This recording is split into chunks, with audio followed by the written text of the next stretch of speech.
it send hurrying down to Hades, and many a hero did it yield a prey to dogs and vultures.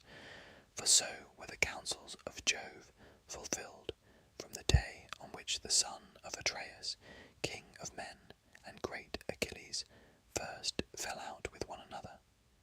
And which of the gods was it that set them on to quarrel? It was the son of Jove and Leto, for he was angry with the king, and sent a pestilence upon the host to plague the people, because the son of Atreus had dishonoured Chryses his priest. Now Chryses had come to the ships of the Achaeans to free his daughter, and had brought with him a great ransom.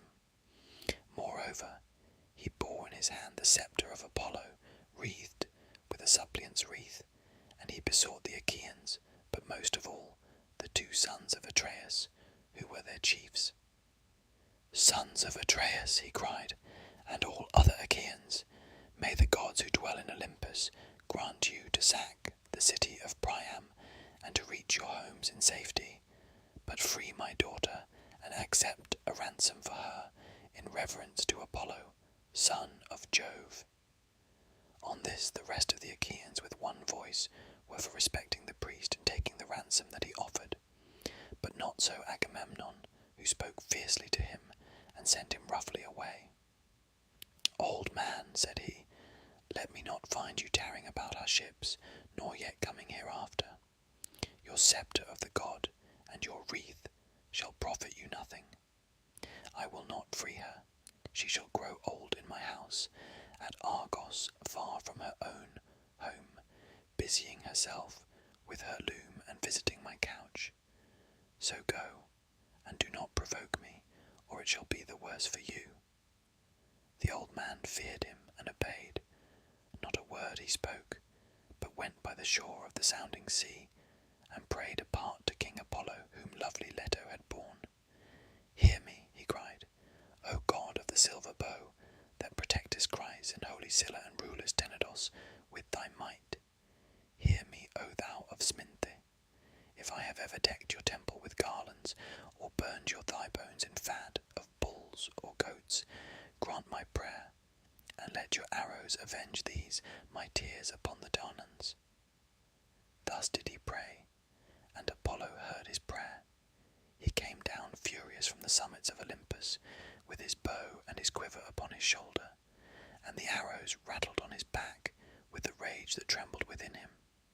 He sat himself down, away from the ships, with a face as dark as night, and his silver bow rang death as he shot his arrow in the midst of them.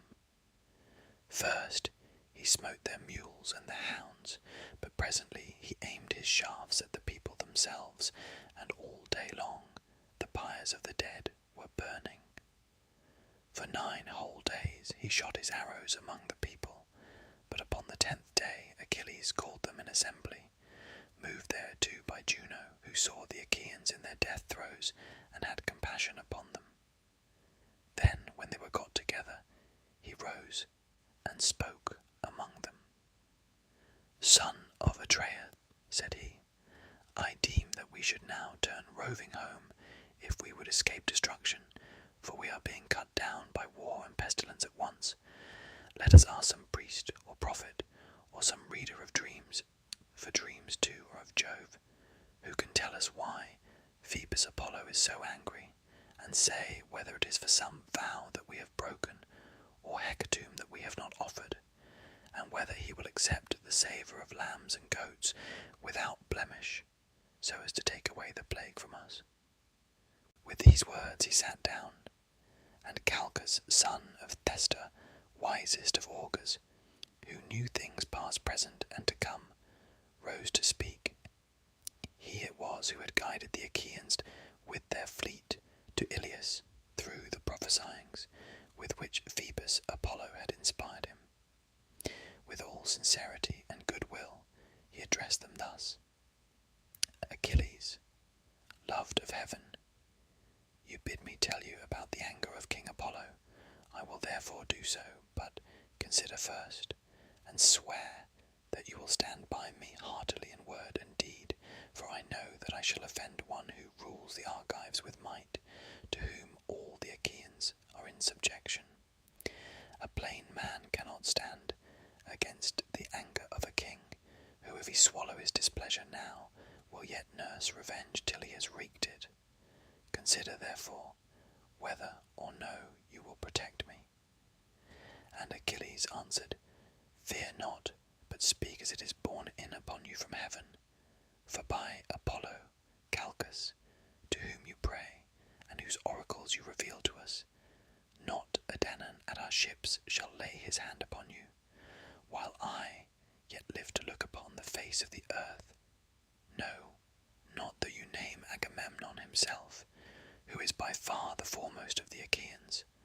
Thereon the seer spoke boldly. The god, he said, is angry neither about vow nor hecatomb, but for his priest's sake, whom Agamemnon has dishonoured, in that he would not free his daughter, nor take a ransom for her. Therefore has he sent these evils upon us, and will yet send others. He will not deliver the Danaans from this pestilence, till Agamemnon has restored the girl without fee or ransom to her father, and has sent a holy hecatomb to Chrysa. Thus we may perhaps appease him. With these words he sat down, and Agamemnon rose in anger.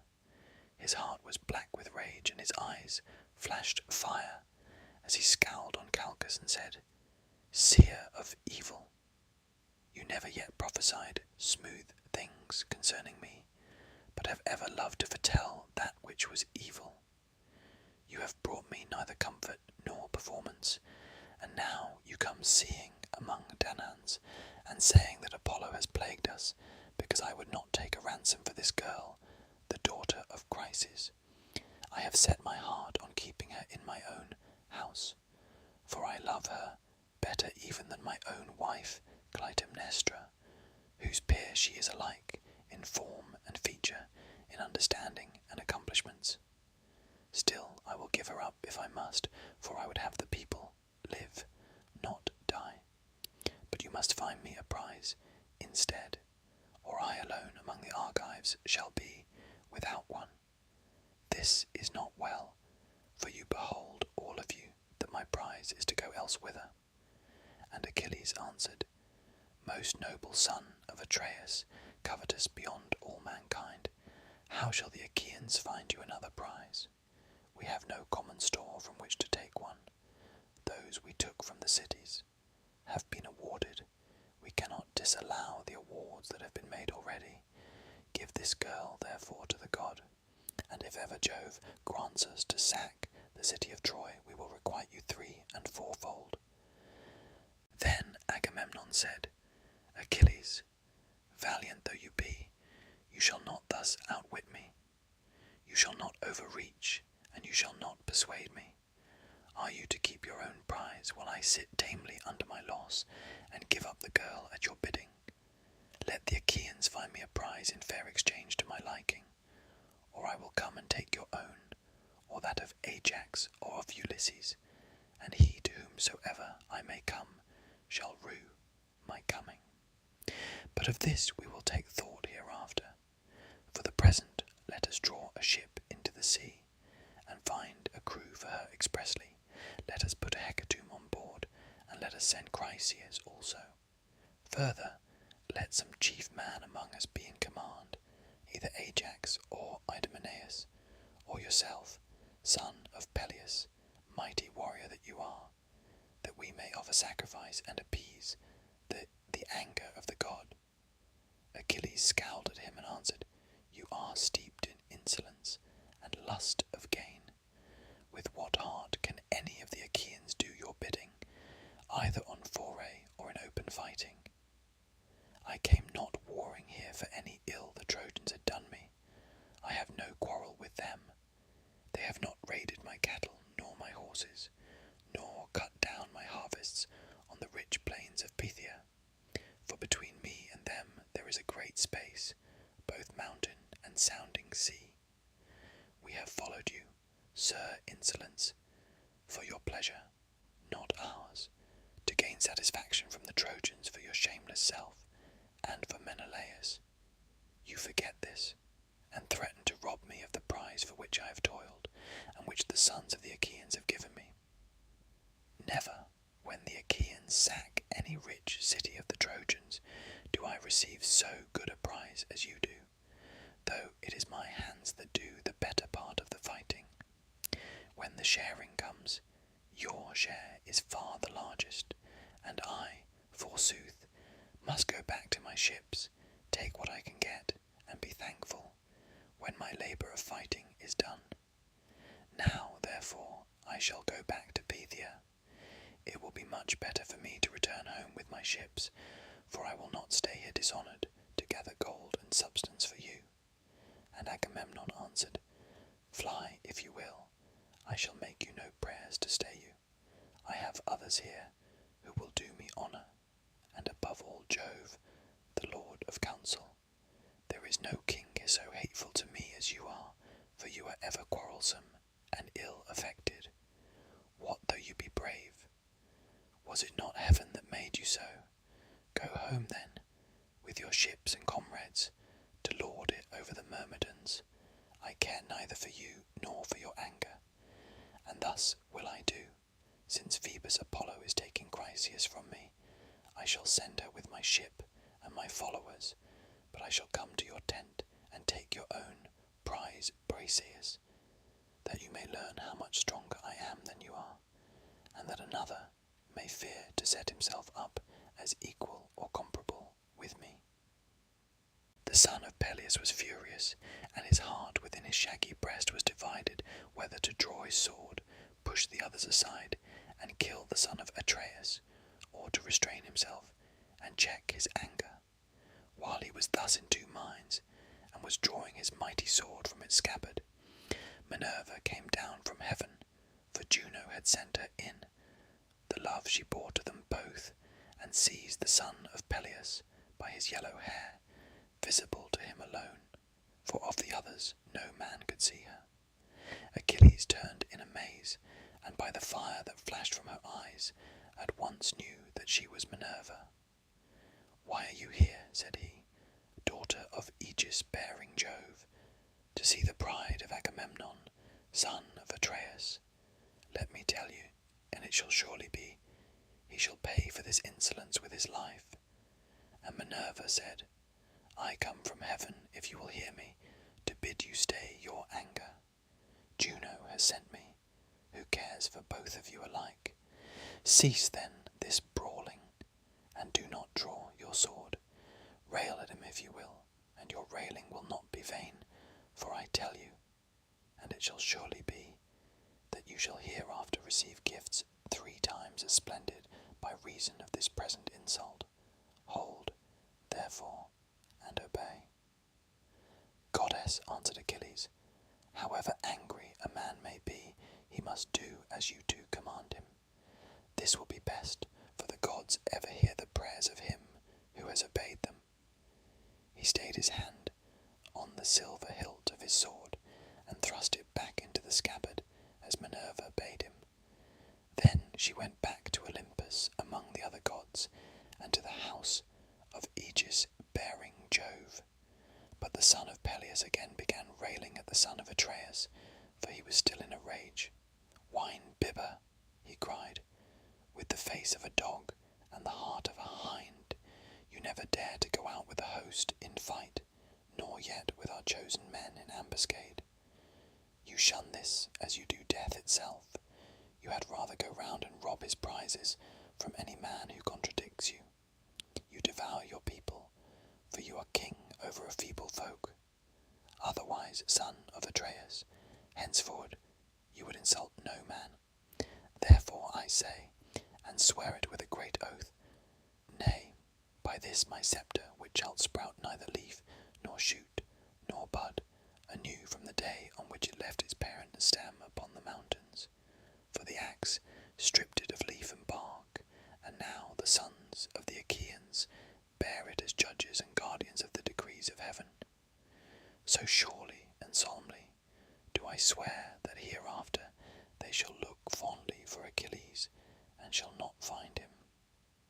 In the day of your distress, when your men fall dying by the murderous hand of Hector, you shall not know how to help them, and shall rend your heart with rage for the hour when you offered insult to the bravest of the Achaeans.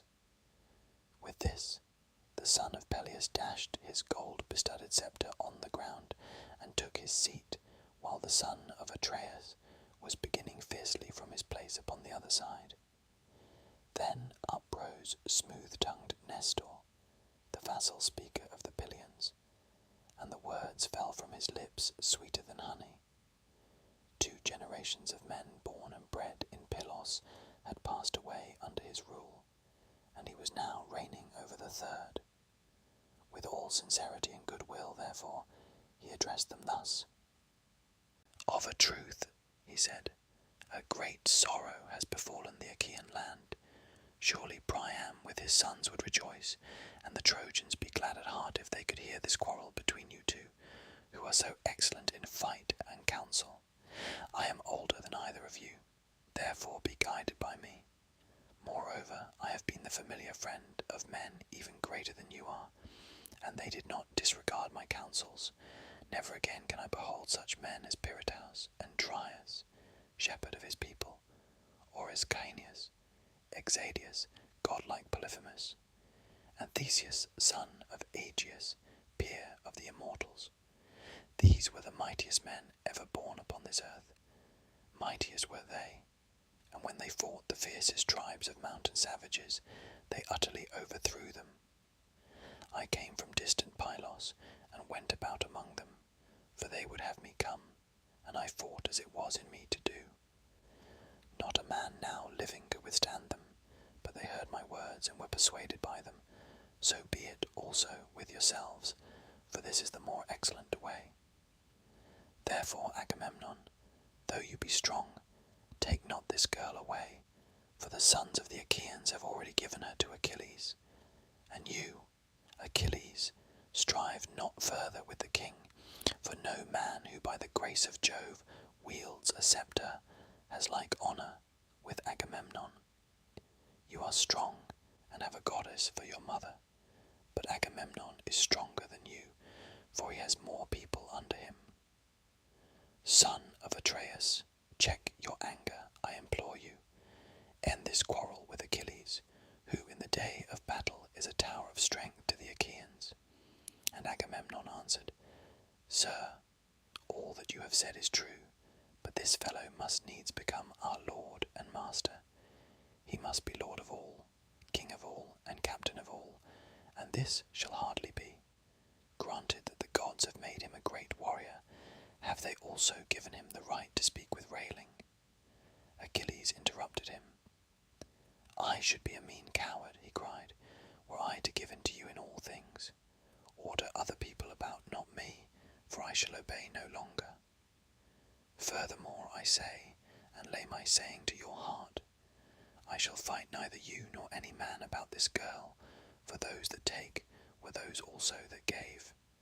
But of all else that is at my ship, you shall carry away nothing by force. Try, that others may see. If you do, my spear shall be reddened with your blood. When they had quarrelled thus angrily, they rose and broke up the assembly at the ships of the Achaeans. The son of Peleus went back to his tents and ships with the son of Menetius and his company, while Agamemnon drew a vessel into the water and chose a crew of 20 oarsmen. He escorted Chryseis on board, and sent moreover a hecatomb for the god, and Ulysses went as captain. These, then, went on board and sailed their ways over the sea. But the son of Atreus bade the people purify themselves. So they purified themselves and cast their filth into the sea. Then they offered hecatombs of bulls and goats without blemish on the seashore, and the smoke, with the savour of their sacrifice, rose curling up towards heaven. Thus did they busy themselves throughout the host, but Agamemnon did not forget the threat that he had made Achilles, and called his trusty messengers and squires, Talthybius and Eurybates. Go, said he, to the tent of Achilles, son of Peleus, take Briseis by the hand, and bring her hither. If he will not give her, I shall come him harder. He charged them straightly further and dismissed them, whereon they went their way sorrowfully by the seaside, till they came to the tents and ships of the Myrmidons. They found Achilles sitting by his tent and his ships, and ill pleased he was when he beheld them. They stood fearfully and reverently before him, and never a word did they speak, but he knew them and said, "Welcome, heralds, messengers of gods and men, draw near. My quarrel is not with you, but with Agamemnon, who has sent you for the girl Briseis.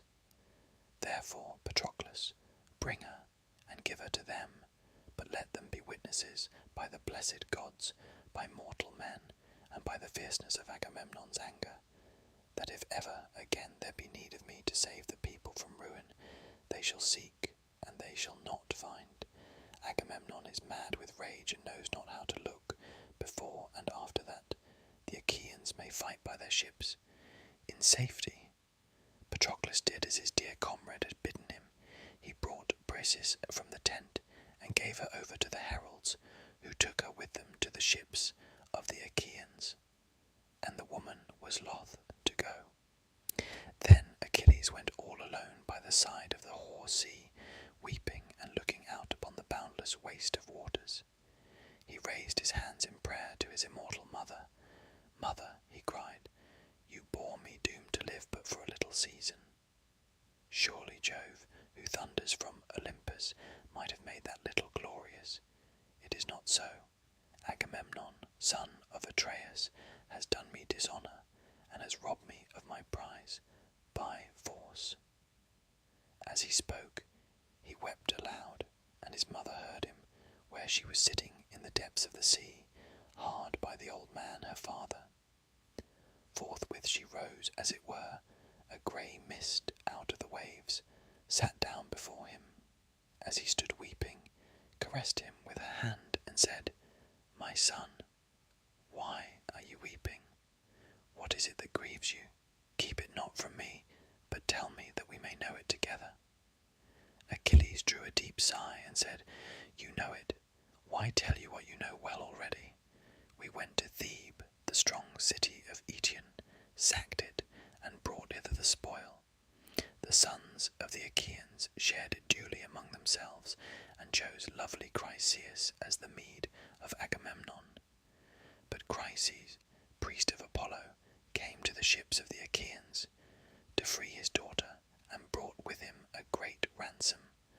Moreover, he bore in his hand the sceptre of Apollo, wreathed with a suppliant's wreath, and he besought the Achaeans, but most of all the two sons of Atreus, who were their chiefs.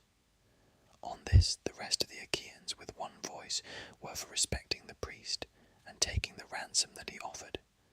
But not so Agamemnon, who spoke fiercely to him, and sent him roughly away. So he went back in anger, and Apollo, who loved him dearly, heard his prayer. Then the god sent a deadly dart upon the Argives, and the people died thick on one another, for the arrows went every whither among the wide host of the Achaeans.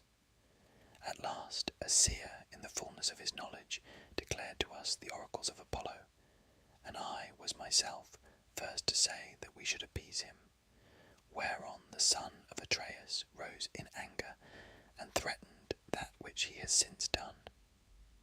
The Achaeans are now taking the girl in a ship to Chryse, and sending gifts of sacrifice to the god. But the heralds have just taken from my tent the daughter of Briseis, whom the Achaeans had awarded to myself. Help your brave son, therefore, if you are able. Go to Olympus, and if you have ever done him service in word or deed, implore the aid of Jove. Oft times in my father's house have I heard you glory in that you alone of the immortals saved the son of Saturn from ruin, when the others, with Juno, Neptune, and Pallas Minerva, would have put him in bonds. It was you, goddess, who delivered him by calling to Olympus, the 100-handed monster, whom gods call Briareus, but men Aegean, for he is stronger even than his father. When therefore he took his seat all more glorious beside the son of Saturn. The other gods were afraid, and did not bind him. Go then to him, remind him of all this, clasp his knees, and bid him give succour to the Trojans. Let the Achaeans be hemmed in at the sterns of their ships, and perish on the sea shore, that they may reap what joy they may of their king, and that Agamemnon may rue his blindness in offering insult to the foremost of the Achaeans. Thetis wept and answered, My son, woe is me that I should have borne or suckled you.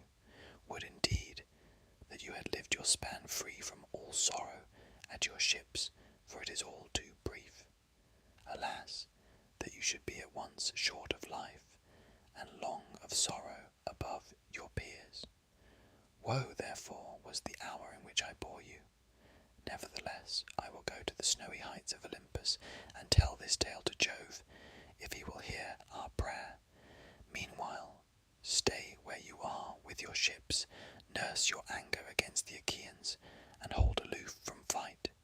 For Jove went yesterday to Oceanus, to a feast among the Ethiopians, and the other gods went with him. He will return to Olympus 12 days hence. I will then go to his mansion paved with bronze, and will beseech him, nor do I doubt that I shall be able to persuade him. On this she left him, still furious at the loss of her that had been taken from him. Meanwhile Ulysses reached Greece with the hecatomb. When they had come inside the harbour, they furled the sails and laid them in the ship's hold. They slackened the forestays, lowered the mast into its place, and rowed the ship to the place where they would have her lie. There they cast out their mooring stones and made fast the hawsers. They then got out upon the seashore and landed the hecatomb for Apollo. Chryseis also left the ship, and Ulysses led her to the altar to deliver her into the hands of her father. Chryseis, said he, King Agamemnon has sent me to bring you back your child, and to offer sacrifice to Apollo on behalf of the Danaans, that we may propitiate the god who has now brought sorrow upon the Argives. So saying, he gave the girl over to her father, who received her gladly, and they ranged the holy hecatomb all orderly round the altar of the god. They washed their hands and took up the barley meal to sprinkle over the victims, while Chryseis lifted up his hands and prayed aloud on their behalf. Hear me, he cried, O god of the silver bow, that protectest Chryse and holy Scylla, and rulest Tenedos with thy might, even as thou didst hear me aforetime when I prayed, and didst press hardly upon the Achaeans, so hear me yet again, and stay this fearful pestilence from the Danaans. Thus did he pray, and Apollo heard his prayer. When they had done praying and sprinkling the barley meal, they drew back the heads of the victims, and killed and flayed them. They cut out the thigh bones, wrapped them round in 2 layers of fat, set some pieces of raw meat on the top of them, and then Chryseis laid them on the wood fire, and poured wine over them, while the young men stood near him, with 5-pronged spits in their hands. When the thigh bones were burned, and they had tasted the inward meats, they cut the rest up small, put the pieces upon the spits, roasted them till they were done, and drew them off. Then, when they had finished their work and the feast was ready, they ate it, and every man had his full share, so that all were satisfied. As soon as they had had enough to eat and drink, pages filled the mixing bowl with wine and water, and handed it round, after giving every man his drink offering. Thus all day long the young men worshipped the god with song, hymning him and chaunting the joyous paean, and the god took pleasure in their voices. But when the sun went down, and it came on dark, they laid themselves down to sleep by the stern cables of the ship, and when the child of morning, rosy-fingered dawn, appeared, they again set sail for the host of the Achaeans. Apollo sent them a fair wind, so they raised their mast and hoisted their white sails aloft. As the sail bellied with the wind, the ship flew through the deep blue water, and the foam hissed against her bows as she sped onward. When they reached the wide-stretching host of the Achaeans, they drew the vessel ashore, high and dry upon the sands, set her strong props beneath her, and went their ways to their own tents and ships. But Achilles abode at his ships and nursed his anger. He went not to the honourable assembly, and sallied not forth to fight, but gnawed at his own heart, pining for battle and the war cry. Now, after 12 days, the immortal gods came back in a body to Olympus, and Jove led the way. Thetis was not unmindful of the charge her son had laid upon her, so she rose from under the sea and went through great heaven with early morning to Olympus, where she found the mighty son of Saturn sitting all alone upon his topmost ridges. She sat herself down before him, and with her left hand seized his knees, while with her right she caught him under the chin and besought him, saying, Father Jove, if I ever did you service in word or deed among the immortals, hear my prayer, and do honour to my son, whose life is to be cut short so early. King Agamemnon has dishonoured him by taking his prize and keeping her. Honour him then yourself, Olympian lord of counsel, and grant victory to the Trojans, till the Achaeans give my son his due, and load him with riches in requital. Jove sat for a while, silent, and without a word, but Thetis still kept firm hold of his knees, and besought him a second time. Incline your head, said she, and promise me surely, or else deny me, for you have nothing to fear, that I may learn how greatly you disdain me. At this Jove was much troubled, and answered, I shall have trouble, if you set me quarrelling with Juno, for she will provoke me with her taunting speeches. Even now she is always railing at me before the other gods, and accusing me of giving aid to the Trojans. Go back now, lest she should find out. I will consider the matter, and will bring it about as wish. See, I incline my head that you believe me. This is the most solemn that I can give to any god. I never recall my word, or deceive, or fail to do what I say, when I have nodded my head.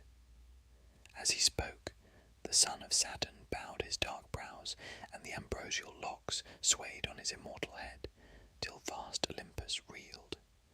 When the pair had thus laid their plans, they parted. Jove to his house, while the goddess quitted the splendour of Olympus, and plunged into the depths of the sea. The gods rose from their seats before the coming of their sire. Not one of them dared to remain sitting, but all stood up as he came among them. There, then, he took his seat. But Juno, when she saw him, knew that he and the old merman's daughter, silver-footed Thetis, had been hatching mischief, so she at once began to upbraid him. Trickster, she cried, which of the gods have you been taking into your counsels now? You are always settling matters in secret behind my back, and have never yet told me, if you could help it, one word of your intentions. Juno, replied the sire of gods and men, you must not expect to be informed of all my counsels. You are my wife, but you would find it hard to understand them. When it is proper for you to hear, there is no one, god or man, who will be told sooner. But when I mean to keep a matter to myself, you must not pry, nor ask questions. Dread son of Saturn, answered Juno, what are you talking about? I pry and ask questions? Never. I let you have your own way in everything. Still, I have a strong misgiving that the old merman's daughter Thetis has been talking you over, for she was with you and had hold of your knees this self-same morning. I believe, therefore, that you have been promising her to give glory to Achilles and to kill much people at the ships of the Achaeans. Wife, said Jove, I can do nothing but you suspect me and find it out. You will take nothing by it, for I shall only dislike you the more, and it will go harder with you. Granted that it is as you say, I mean to have it so. Sit down and hold your tongue, as I bid you, for if I once begin to lay my hands about you, though all heaven were on your side, it would profit you nothing. On this Juno was frightened, so she curbed her stubborn will, and sat down in silence. But the heavenly beings were disquieted throughout the house of Jove, till the cunning workman Vulcan began to try and pacify his mother Juno. It will be intolerable, said he, if you two fall to wrangling and setting heaven in an uproar about a pack of mortals. If such ill counsels are to prevail, we shall have no pleasure at our banquet. Let me then advise my mother, and she must herself know that it will be better to make friends with my dear father Jove, lest he again scold her and disturb our feast. If the Olympian thunderer wants to hurl us all from our seats, he can do so, for he is far the strongest. So give him fair words, and he will then soon be in a good humour with us. As he spoke, he took a double cup of nectar and placed it in his mother's hand. Cheer up, my dear mother, said he, and make the best of it. I love you dearly, and should be very sorry to see you get a thrashing. However grieved I might be, I could not help, for there is no standing against Jove. Once before, when I was trying to help you, he caught me by the foot and flung me from the heavenly threshold. All day long, from morn till eve, was I falling, till at sunset I came to ground in the island of Lemnos, and there I lay, with very little life left in me, till the Sintians came and tended me. Juno smiled at this, and as she smiled, she took the cup from her son's hands. Then Vulcan drew sweet nectar from the mixing bowl, and served it round among the gods, going from left to right, and the blessed gods laughed out a loud applause as they saw him bustling about the heavenly mansion. Thus, through the livelong day to the going down of the sun, they feasted, and everyone had his full share, so that all were satisfied. Apollo struck his lyre, and the muses lifted up their sweet voices, calling and answering one another. But when the sun's glorious light had faded, they went home to bed, each in his own abode, which lame Vulcan with his consummate skill had fashioned for them. So Jove, the Olympian lord of thunder, hied him to the bed in which he always slept, and when he had got on to it, he went to sleep, with Juno of the golden throne by his side.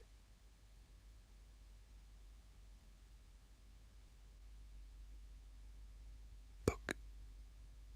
Now the other gods and the armed warriors on the plain slept soundly, but Jove was wakeful, for he was thinking how to do honour to Achilles, and destroyed much people at the ships of the Achaeans.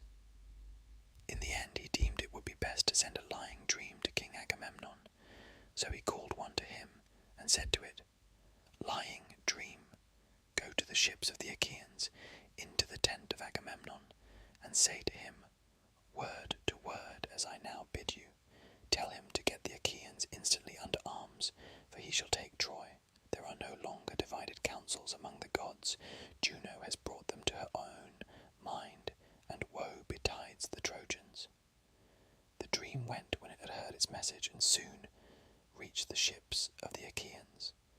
It sought Agamemnon, son of Atreus, and found him in his tent, wrapped in a profound slumber. It hovered over his head in the likeness of Nestor, son of Neleus, whom Agamemnon honoured above all his counsellors, and said, You are sleeping, son of Atreus, one who has the welfare of his host, and so much other care upon his shoulders, should dock his sleep. Hear me at once, for I come as a messenger from Jove, who, though he be not near, yet takes thought for you, and pities you. He bids you get the Achaeans instantly under arms, for you shall take Troy. There are no longer divided counsels among the gods. Juno has brought them over to her own mind, and woe betides the Trojans at the hands of Jove. Remember this, and when you wake, see that it does not escape you.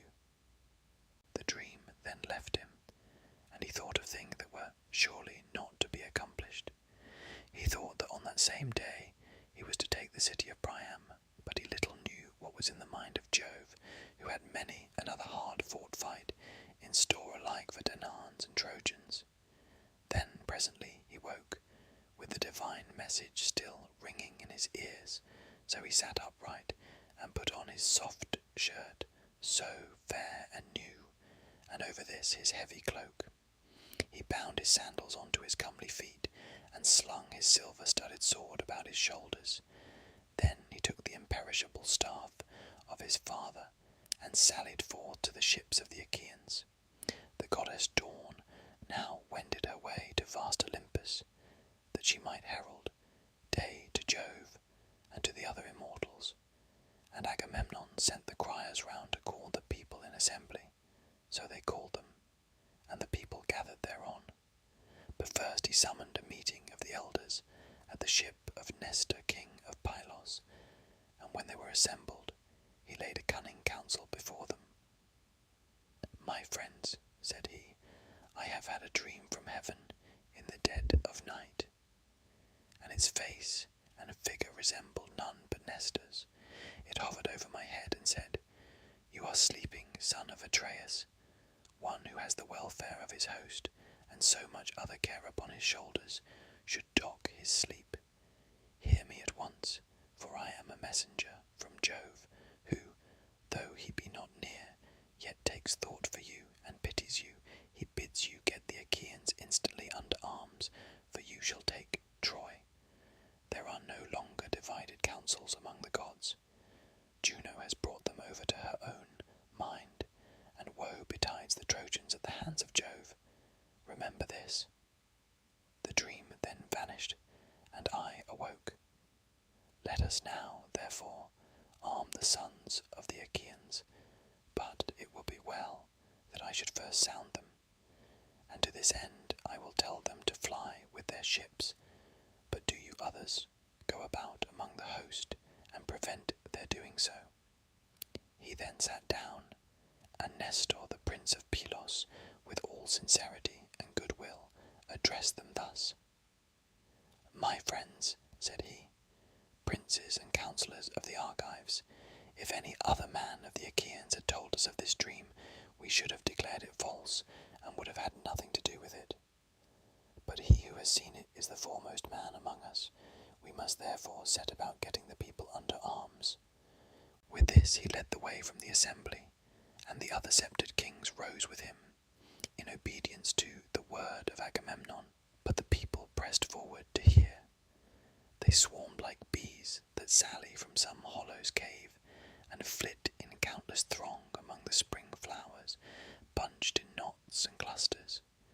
Even so did the mighty multitude pour from ships and tents to the assembly, and range themselves upon the wide-watered shore, while among them ran Wildfire Rumour, messenger of Jove, urging them ever to the fore.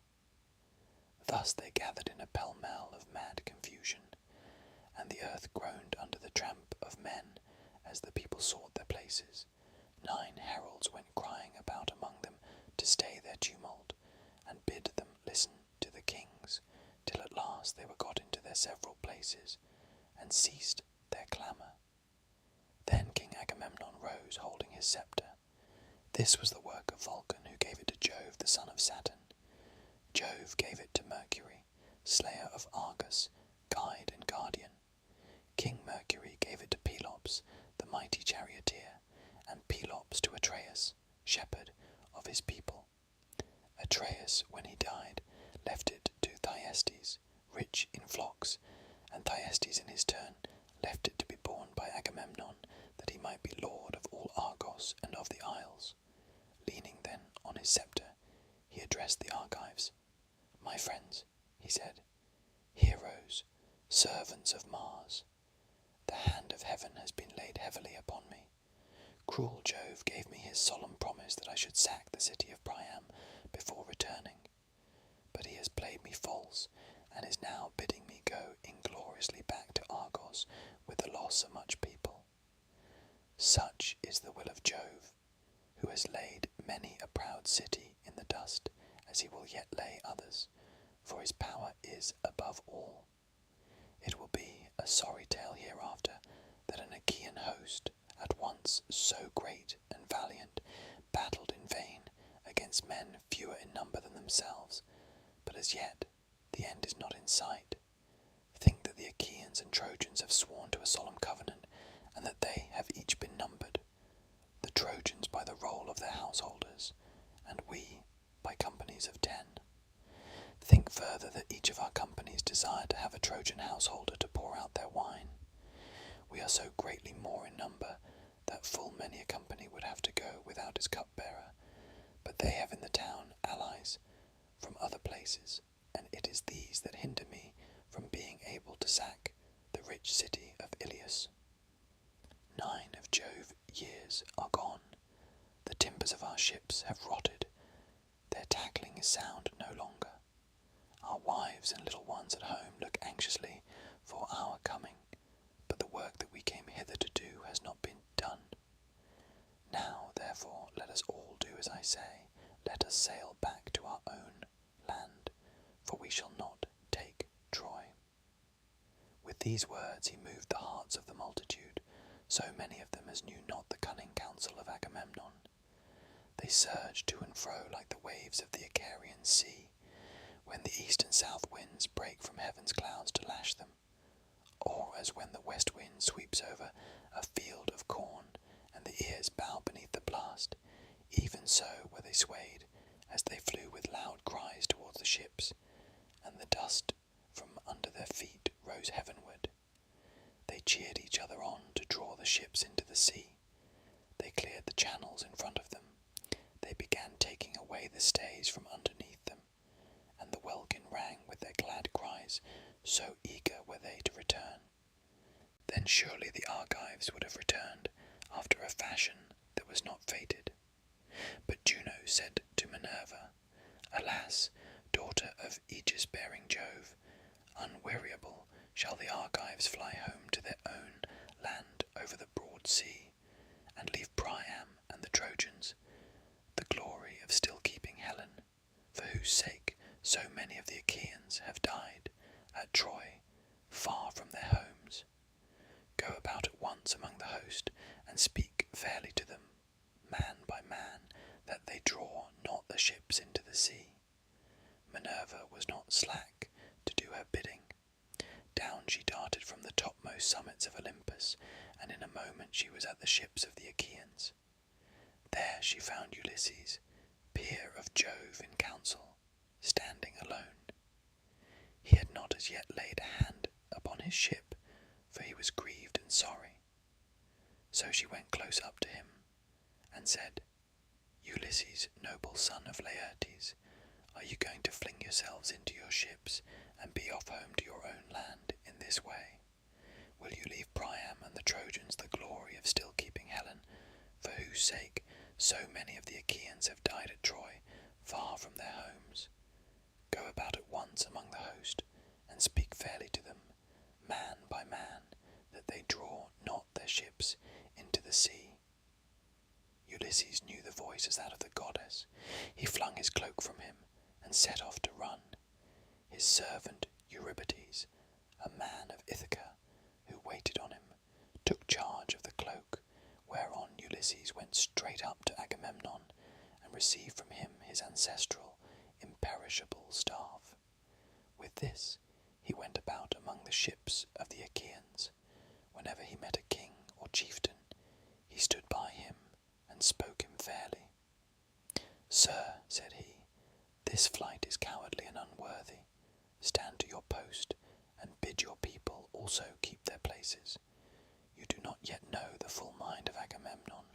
He was sounding us, and ere long will visit the Achaeans with his displeasure. We were not all of us at the council to hear what he then said. See to it, lest he be angry and do us a mischief, for the pride of kings is great, and the hand of Jove is with them. But when he came across any common man who was making a noise, he struck him with his staff, and rebuked him, saying, Sirrah, hold your peace, and listen to better men than yourself. You are a coward, and no soldier. You are nobody, either in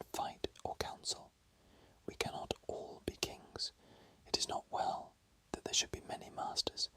One man must be supreme, one king to whom the son of scheming Saturn has given the sceptre of sovereignty over you all. Thus masterfully did he go about among the host, and the people hurried back to the council from their tents and ships with a sound as the thunder of surf when it comes crashing down upon the shore, and all the sea is in an uproar. The rest now took their seats and kept to their own several places, but Thersites still went on wagging his unbridled tongue, a man of many words and those unseemly, a monger of sedition, a railer against all who were in authority, who cared not what he said, so that he might set the Achaeans in a laugh.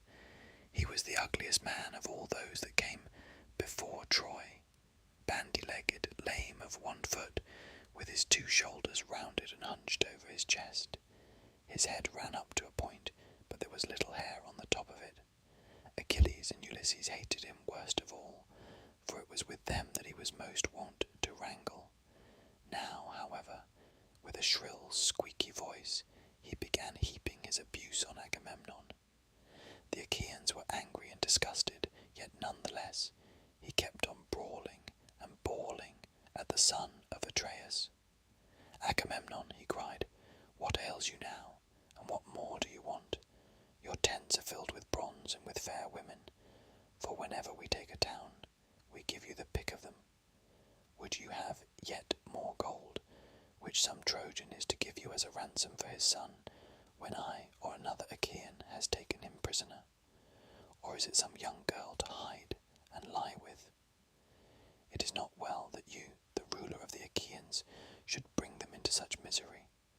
Weakling cowards, women rather than men, let us sail home, and leave this fellow here at Troy to stew in his own meads of honour, and discover whether we were of any service to him or no. Achilles is a much better man than he is, and see how he has treated him, robbing him of his prize and keeping it himself. Achilles takes it meekly and shows no fight. If he did, son of Atreus, you would never again insult him. Thus railed Thersites, but Ulysses at once went up to him and rebuked him sternly. Check your glib tongue, Thersites, said B, and babble not a word further. Chide not with princes when you have none to back you. There is no viler creature come before Troy with the sons of Atreus. Drop this chatter about kings, and neither revile them nor keep harping about going home. We do not yet know how things are going to be, nor whether the Achaeans are to return with good success or evil. How dare you gibe at Agamemnon because the Danaans have awarded him so many prizes? I tell you, therefore, and it shall surely be, that if I again catch you talking such nonsense, I will either forfeit my own head and be no more called father of Telemachus, or I will take you, strip you stark naked, and whip you out of the assembly, till you go blubbering back to the ships. On this he beat him with his staff, about the back and shoulders, till he dropped and fell a-weeping. The golden sceptre raised a bloody wheal on his back, so he sat down, frightened and in pain, looking foolish as he wiped the tears from his eyes. The people were sorry for him, yet they laughed heartily, and one would turn to his neighbour, saying, Ulysses has done many a good thing ere now in fight and council, but he never did the Argives a better turn than when he stopped this fellow's mouth from prating further. He will give the kings no more of his insolence. Thus said the people. Then Ulysses rose, sceptre in hand, and Minerva in the likeness of a herald bade the people be still, that those who were far off might hear him and consider his counsel. He therefore, with all sincerity and goodwill, addressed them thus. King Agamemnon, the Achaeans are for making you a byword among all mankind. They forget the promise they made you when they set out from Argos, that you should not return till you had sacked the town of Troy, and, like children or widowed women, they murmur and would set off homeward. True it is that they have had toil enough to be disheartened. A man chafes at having to stay away from his wife, even for a single month, when he is on shipboard, at the mercy of wind and sea. But it is now 9 long years that we have been kept here. I cannot, therefore, blame the Achaeans if they turn restive. Still, we shall be shamed if we go home empty after so long a stay. Therefore, my friends, be patient, yet a little longer, that we may learn whether the prophesyings of Calchas were false or true. All who have not since perished must remember, as though it were yesterday or the day before, how the ships of the Achaeans were detained in Aulis when we were on our way hither to make war on Priam and the Trojans. We were ranged round about a fountain, offering hecatombs to the gods upon their holy altars, and there was a fine plane tree from beneath which there welled a stream of pure water. Then we saw a prodigy, for Jove sent a fearful serpent out of the ground, with blood-red stains upon its back, and it darted from under the altar onto the plane tree. Now there was a brood of young sparrows, quite small upon the topmost bough, peeping out from under the leaves, 8 in all, and their mother that hatched them made 9. The serpent ate the poor cheeping things, while the old bird flew about lamenting her little ones. But the serpent threw his coils about her and caught her by the wing as she was screaming. Then, when he had eaten both the sparrow and her young, the god who had sent him made him become a sign. For the son of scheming Saturn turned him into stone, and we stood there wondering at that which had come to pass.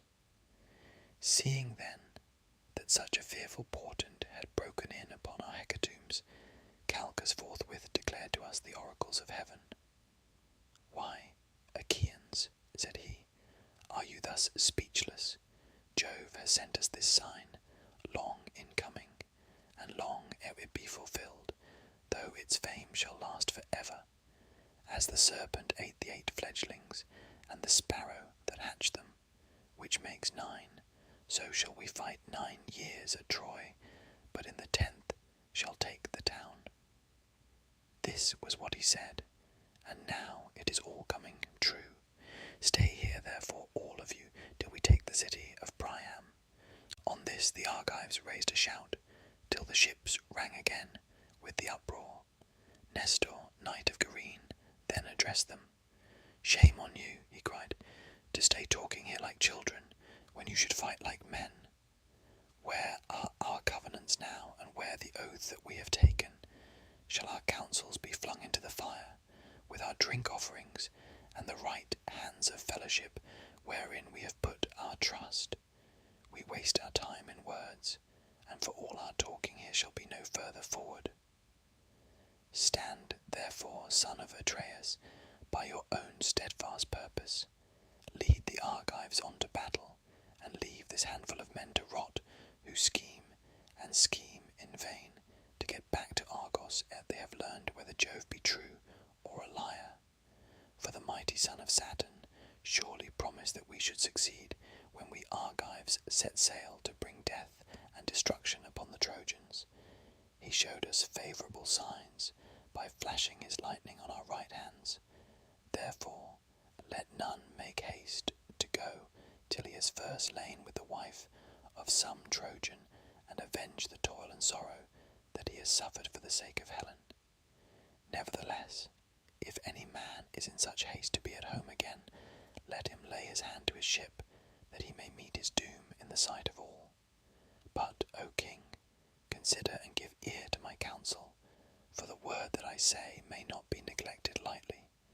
Divide your men, Agamemnon, into their several tribes and clans, that clans and tribes may stand by and help one another. If you do this, and if the Achaeans obey you, you will find out who, both chiefs and peoples, are brave and who are cowards, for they will vie against the other. Thus you shall also learn whether it is through the counsel of heaven or the cowardice of man that you shall fail to take the town. And Agamemnon answered, Nestor, you have again outdone the sons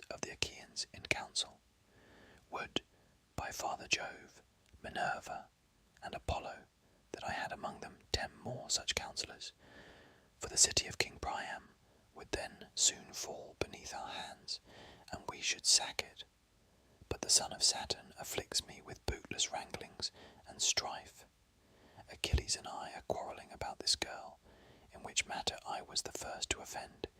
If we can be of one mind again, the Trojans will not stave off destruction for a day.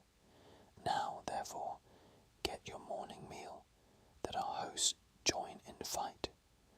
Whet well your spears, see well to the ordering of your shields, give good feeds to your horses, and look your chariots carefully over, that we may do battle the livelong day. For we shall have no rest, not for a moment, till night falls to part us. The bands that bear your shields shall be wet with the sweat upon your shoulders. Your hands shall weary upon your spears, your horses shall steam in front of your chariots, and if I see any man shirking the fight, or trying to keep out of it at the ships, there shall be no help for him, but he shall be a prey to dogs and vultures. Thus he spoke, and the Achaeans roared applause, as when the waves run high before the blast of the south wind, and break on some lofty headland, dashing against it, and buffeting it without ceasing, as the storms from every quarter drive them. Even so did the Achaeans rise, and hurry in all directions to their ships. There they lighted their fires at their tents, and got dinner, offering sacrifice every man to one or other of the gods, and praying each one of them that he might live to come out of the fight. Agamemnon, king of men, sacrificed a fat 5-year-old bull to the mighty son of Saturn, and invited the princes and elders of his host. First he asked Nestor and King Idomeneus, then the 2 Ajaxes and the son of Tydeus, and sixthly Ulysses, peer of gods in council. But Menelaus came of his own accord, for he knew how busy his brother then was. They stood round the bull with the barley meal in their hands, and Agamemnon prayed, saying, Jove, most glorious, supreme, that dwellest in heaven, and ridest upon the storm cloud, grant that the sun may not go down, nor the night fall, till the palace of Priam is laid low, and its gates are consumed with fire. Grant that my sword may pierce the shirt of Hector about his heart, and that full many of his comrades may bite the dust as they fall dying round him. Thus he prayed, but the son of Saturn would not fulfill his prayer. He accepted the sacrifice, yet none the less increased their toil continually. When they had done praying and sprinkling the barley meal upon the victim, they drew back its head, killed it, and then flayed it. They cut out the thigh bones, wrapped them round in 2 layers of fat, and set pieces of raw meat on the top of them. These they burned upon the split logs of firewood, but they spitted the inward meats and held them in the flames to cook. When the thigh bones were burned, and they had tasted the inward meats, they cut the rest up small, put the pieces upon spits, roasted them till they were done, and drew them off. Then, when they had finished their work and the feast was ready, they ate it, and every man had his full share, so that all were satisfied.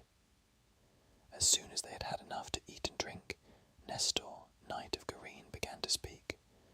King Agamemnon, said he, let us not stay talking here, nor be slack in the work that heaven has put into our hands. Let the heralds summon the people to gather at their several ships. We will then go about among the host, that we may begin fighting at once. Thus did he speak, and Agamemnon heeded his words. He at once sent the criers round to call the people in assembly. So they called them, and the people gathered thereon. The chiefs about the son of Atreus chose their men, and marshalled them, while Minerva went among them holding her priceless aegis that knows neither age nor death. From it there waved 100 tassels of pure gold, all deftly woven, and each one of them worth 100 oxen. With this she darted furiously everywhere among the hosts of the Achaeans, urging them forward, and putting courage into the heart of each, so that he might fight and do battle without ceasing. Thus war became sweeter in their eyes, even than returning home in their ships. As when some great forest fire is raging upon a mountain top, and its light is seen afar, even so as they marched, the gleam of their armour flashed up into the firmament of heaven. They were like great flocks of geese, or cranes, or swans on the plain about the waters of Cayster, that wing their way hither and thither, glorying in the pride of flight, and crying as they settle till the fen is alive with their screaming. Even thus did their tribes pour from ships and tents onto the plain of the Scamander, and the ground rang as brass under the feet of men and horses. They stood as thick upon the flower-bespangled field as leaves that bloom in summer. As countless swarms of flies buzz around a herdsman's homestead in the time of spring when the pails are drenched with milk, even so did the Achaeans swarm onto the plain to charge the Trojans and destroy them. The chiefs disposed their men this way and that before the fight began, drafting them out as easily as goatherds draft their flocks when they have got mixed while feeding. And among them went King Agamemnon, with a head and face like Jove, the Lord of Thunder, a waist like Mars, and a chest like that of Neptune. As some great bull that lords it over the herds upon the plain, even so did Jove make the son of Atreus stand peerless among the multitude of heroes. And now, O Muses, dwellers in the mansions of Olympus, tell me, for you are goddesses and are in all places, so that you see all things, while we know nothing but by report, who were the chiefs and princes of the Danaans. As for the common soldiers, they were so that I could not name every single one of them, though I had 10 tongues, and though my voice failed not, and my heart were of bronze within me, unless you, O Olympian Muses, daughters of aegis-bearing Jove, were to recount them to me. Nevertheless, I will tell the captains of the ships and all the fleet together. Peneleus, Alytus, Arcesilaus, Prothenor, and Clonius were captains of the Boeotians. These were they that dwelt in Hyria and rocky Aulis, and who held Schoenus, Scolus, and the highlands of Eteonus, with Thespeia, Graia, and the fair city of Mycalessus. They also held Hama, Elysium, and Erythrae, and they had Eleon, Hyle, and Petion, Ocalea, and the strong fortress of Medion, Cope, Eutresis, and Thisbe, the haunt of doves, Coronea, and the pastures of Haliartus, Platia, and Glissus, the fortress of Thebes the less, holy Onchestus, with its famous grove of Neptune, Arno rich in vineyards, Medea, sacred Nisa, and Anthedon upon the sea. From these there came 50 ships, and in each there were 120 young men of the Boeotians. Ascalaphus and Ialmenus, sons of Mars, led the people that dwelt in Aspledon, and Orchomenus the realm of Minyas. Astyoche, a noble maiden, bore them in the house of Actor son of Azeus, for she had gone with Mars secretly into an upper chamber, and he had lain with her. With these there came 30 ships. The Phocians were led by Schedius and Epistrophus, sons of mighty Iphitus, the son of Naubolus. These were they that held Cyparissus, rocky Pytho, holy Crissa, Daulis, and Panopeus. They also that dwelt in Anemora and Hyampolis, and about the waters of the river Cephissus, and Lilia by the springs of the Cephissus. With their chieftains came 40 ships, and they marshalled the forces of the Phocians, which were stationed next to the Boeotians, on their left. Ajax, the fleet son of Oileus, commanded the Locrians. He was not so great, nor nearly so great, as Ajax the son of Telamon. He was a little man, and his breastplate was made of linen, but in use of the spear he excelled all the Hellenes and the Achaeans. These dwelt in Sinus,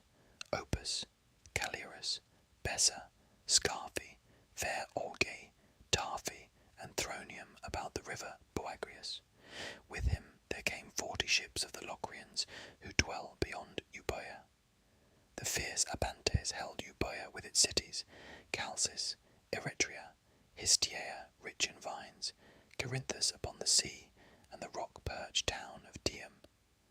With them were also the men of Charistus and Styra. Elephana of the race of Mars was in command of these.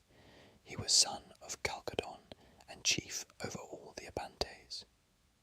With him they came, fleet of foot, and wearing their hair long behind, brave warriors, who would ever strive to tear open the corselets of their foes with their long, ashen spears. Of these there came 50 ships, and they that held the strong city of Athens, the people of great Erechtheus, who was born of the soil itself. But Jove's daughter, Minerva, fostered him, and established him at Athens, in her own rich sanctuary. There, year by year, the Athenian youths worship him with sacrifices of bulls and rams. These were commanded by Menestheus, son of Peteos. No man living could equal him in the marshalling of chariots and foot soldiers. Nestor could alone rival him, for he was older. With him there came 50 ships. Ajax brought 12 ships from Salamis and stationed them alongside those of the Athenians. The men of Argos again, and those who held the walls of Tiryns, with Hermione and Asin upon the gulf, Troezen, Ioni, and the vineyard lands of Epidaurus. The Achaean youths, moreover, who came from Aegina and Maces. These were led by Diomed of the loud battle cry, and Sthenelus, son of famed Capaneus. With them in command was Euryalus, son of King Megisteus, son of Talaus, but Diomed was chief over them all. With these there came 80 ships, those who held the strong city of Mycenae, rich Corinth and Cleone, Ornie, Aretharea, and Lycion, where Adrastus reigned of old, Hyperesia, high Gonoessa, and Pelene, Aegium, and all the coastland round about Helice. These sent 100 ships, under the command of King Agamemnon, son of Atreus. His force was far both finest and most numerous, and in their midst was the king himself, all glorious in his armour of gleaming bronze, foremost among the heroes, for he was the greatest king, and had most men under him. And those that dwelt in Lacedaemon, lying low among the hills, Pharis, Sparta, with Messe, the haunt of doves, Brice, Auge, Amyclae, and Helos upon the sea, Lars, moreover, and Oetalus. These were led by Menelaus of the loud battle cry, brother to Agamemnon, and of them there were 60 ships, drawn up apart from the others. Among them went Menelaus himself, strong in zeal, urging his men to fight, for he longed to avenge the toil and sorrow that he had suffered for the sake of Helen. The men of Pylos and Arene, and Thraeum, where is the ford of the river, Alpheus, strong Iope, Cyparissus, and Amphigenea, Petellium, Helos, and Dorium, where the Muses met Thamyris and stilled his minstrelsy for ever. He was returning from Ochalia, where Eurytus lived and reigned, and boasted that he would surpass even the Muses, daughters of Aegis bearing Jove, if they should sing against him, whereon they were angry and maimed him. They robbed him of his divine power of song, and thenceforth he could strike the lyre no more. These were commanded by Nestor, knight of Gyrene, and with him there came 90 ships, and those that held Arcadia under the high mountain of Cyllene, near the tomb of Iapetus, where the people fight hand to hand, the men of Phoenius also, and Orchomenus, rich in flocks, of Rhipae, Strati, and bleak Enispe, of Tegea and fair Mantinia, of Stymphalus and Parasia. Of these King Agrippina, son of Anchias, was commander, and they had 60 ships. Many Arcadians, good soldiers, came in each one of them, but Agamemnon found them the ships in which to cross the sea, for they were not a people that occupied their business upon the waters.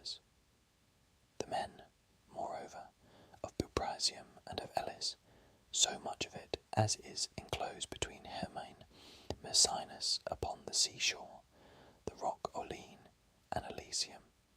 These had 4 leaders, and each of them had 10 ships, with many Epeans on board. Their captains were Amphimachus and Thalpius, the one son of Ictiatus, and the other of Eurytus, both of the race of Actor. The 2 others were Diores, son of Amarinces, and Polyxenus, son of King Agasthenes, son of Augeas, and those of Dulichium with the sacred Echinian islands, who dwelt beyond the sea of Elis. These were led by Meges, peer of Mars, and the son of valiant Phyleus, dear to Jove, who quarrelled with his father, and went to settle in Dulichium. With him there came 40 ships. Ulysses led the brave Xiphalenians, who held Ithaca, Neritum with its forests, Crochilia, rugged Icalypse, Samos, and Zacynthus, with the mainland also that was over against the islands. These were led by Ulysses, peer of Jove in council, and with him there came 12 ships. Thoas, son of Andremon, commanded the Aetolians, who dwelt in Pleuron, Olenus, Pylene, Chalcis by the sea, and rocky Caledon for the great king. Oeneus had now no sons living, and was himself dead, as was also golden-haired Meleger, who had been set over the Aetolians to be their king. And with Thoas there came 40 ships. The famous spearsman Idomeneus led the Cretans, who held Knossos and the well-walled city of Gortys, Lictus also, Miletus and Lycastus, that lies upon the chalk, the populous towns of Phaestus and Ritium, with the other peoples that dwelt in the 100 cities of Crete. All these were led by Idomeneus and by Meriones, peer of murderous Mars, and with these there came 80 ships. Tlepolemus, son of Hercules, a man both brave and large of stature, brought 9 ships of lordly warriors from Rhodes. These dwelt in Rhodes, which is divided among the 3 cities of Lindus, Ilissus, and Camyrus, that lies upon the chalk. These were commanded by Tlepolemus, son of Hercules, by Astyocha, whom he had carried off from Ephora on the river Selis, after sacking many cities of valiant warriors. When Tlepolemus grew up, he killed his father's uncle Lysimnius, who had been a famous warrior in his time, but was then grown old. On this he built himself a fleet, gathered a great following, and fled beyond the sea, for he was menaced by the other sons and grandsons of Hercules. After a voyage, during which he suffered great hardship, he came to Rhodes, where the people divided into 3 communities, according to their tribes, and were dearly loved by Jove, the lord of gods and men, wherefore the son of Saturn showered down great riches upon them. And Nereus brought 3 ships from Syme. Nereus, who was the handsomest man that came up under Ilias of all the Danans after the son of Peleus, but he was a man of no substance, and had but a small following. And those that held Niceris, Crapathus, and Casus, with Cos, the city of Eurypylus, and the Calydnian islands, these were commanded by Phaedippus and Antiphus, 2 sons of King Thessalus, the son of Hercules. And with them there came 30 ships. Those again who held Pelasgic Argos, Alos, Alope, and Trachis, and those of Pythia and Hellas, the land of fair women who were called Myrmidons, Hellenes, and Achaeans. These had 50 ships, over which Achilles was in command. But they now took no part in the war, inasmuch as there was no one to marshal them. For Achilles stayed by his ships, furious about the loss of the girl Briseis, whom he had taken from Lyrnessus at his own great peril, when he had sacked Lyrnessus and Thebe, and had overthrown Mines and Epistrophus, sons of King Evander, son of Selipus. For her sake Achilles was still grieving, but ere long he was again to join them. And those that held Phylis and the flowery meadows of Pyrrhasus, sanctuary of Ceres, Eton, the mother of sheep, Antrim upon the sea, and Petellium that lies upon the grasslands. Of these brave Protesilaus had been captain while he was yet alive, but he was now lying under the earth. He had left a wife behind him in Phyllis to tear her cheeks in sorrow, and his house was only half finished, for he was slain by a Dardanian warrior while leaping foremost of the Achaeans upon the soil of Troy. Still, though his people mourned their chieftain, they were not without a leader, for Podarces of the race of Mars marshalled them. He was son of Iphiclus, rich in sheep, who was the son of Phylacus, and he was own brother to Protesilaus, only younger, Protesilaus being at once the elder and the more valiant. So the people were not without a leader, though they mourned him whom they had lost. With him there came 40 ships, and those that held Pheerae by the Boebean lake, with Bobe, Glaphyrae, and the populous city of Iolcus. These with their 11 ships were led by Eumelus, son of Admetus, whom Alcestis bore to him loveliest of the daughters of Peleus, and those that held Methone and Thaumacia, with Melibea and rugged Olizon. These were led by the skilful archer Philoctetes, and they had 7 ships, each with 50 oarsmen, all of them good archers. But Philoctetes was lying in great pain in the island of Lemnos, where the sons of the Achaeans left him, for he had been bitten by a poisonous water snake. There he lay sick and sorry, and full soon did the Argives come to miss him. But his people, though they felt his loss, were not leaderless, for Medon, the bastard son of Oileus Pyrene, set them in array, those again of Tricca and the stony region of Itum, and they that held Oechalia, the city of Oechalian Eurytus. These were commanded by the 2 sons of Aesculapius, skilled in the art of healing, Podalirius and Macon, and with them there came 30 ships, the men, moreover, of Ormenius, and by the fountain of Hypereia, with those that held Asterius, and the white crest of Titanus. These were led by Eurypylus, the son of Euaemon, and with them there came 40 ships, those that held Argissa and Gertone, Orte, Ilone, and the white city of Olusun. Of these brave Polypoetes was leader. He was son of Pirithous, who was son of Jove himself, for Hippodamia bore him to Pirithous on the day when he took his revenge on the shaggy mountain savages, and drove them from Mount Pelion to the Aethices. But Polypoetes was not sole in command, for with him was Leontius of the race of Mars, who was son of Coronis, the son of Coeneus. And with these there came 40 ships. Cunius brought 22 ships from Cyphus, and he was followed by the Ennianes and the valiant Paraebe, who dwelt about wintry Dodona, and held the lands round the lovely river Titaresius, which sends its waters into the Peneus. They do not mingle with the silver eddies of the Peneus, but flow on the top of them like oil. For the Titaresius is a branch of dread, Orcus, and of the river Styx. Of the magnates, Protaus, son of Tenthredon, was commander. They were they that dwelt about the river Peneus and Mount Pelion. Protaus, fleet of foot, was their leader, and with him there came 40 ships. Such were the chiefs and princes of the Danans. Who then, O Muse, was the foremost, whether man or horse, among those that followed after the sons of Atreus?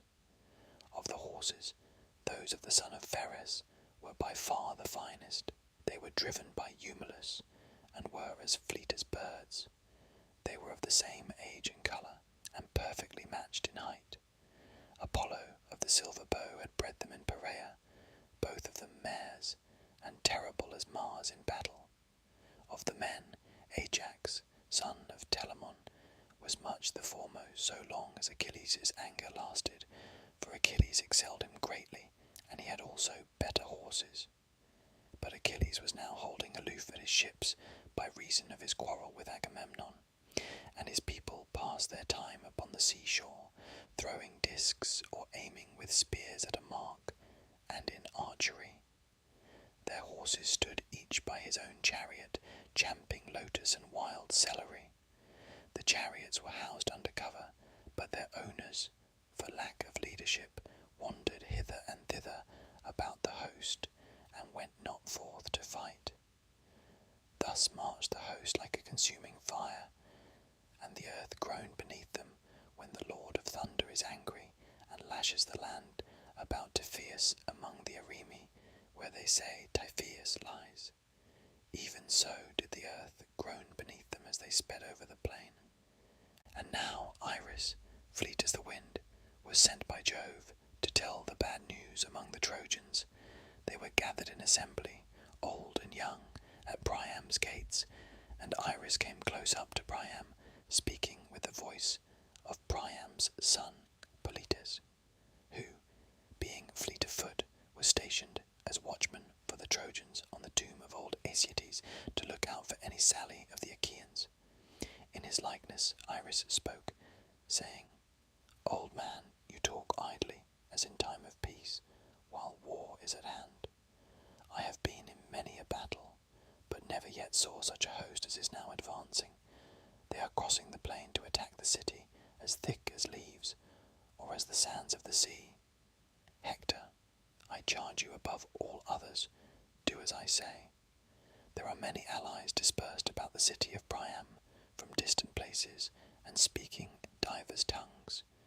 Therefore, let each chief give orders to his own people, setting them severally in array, and leading them forth to battle."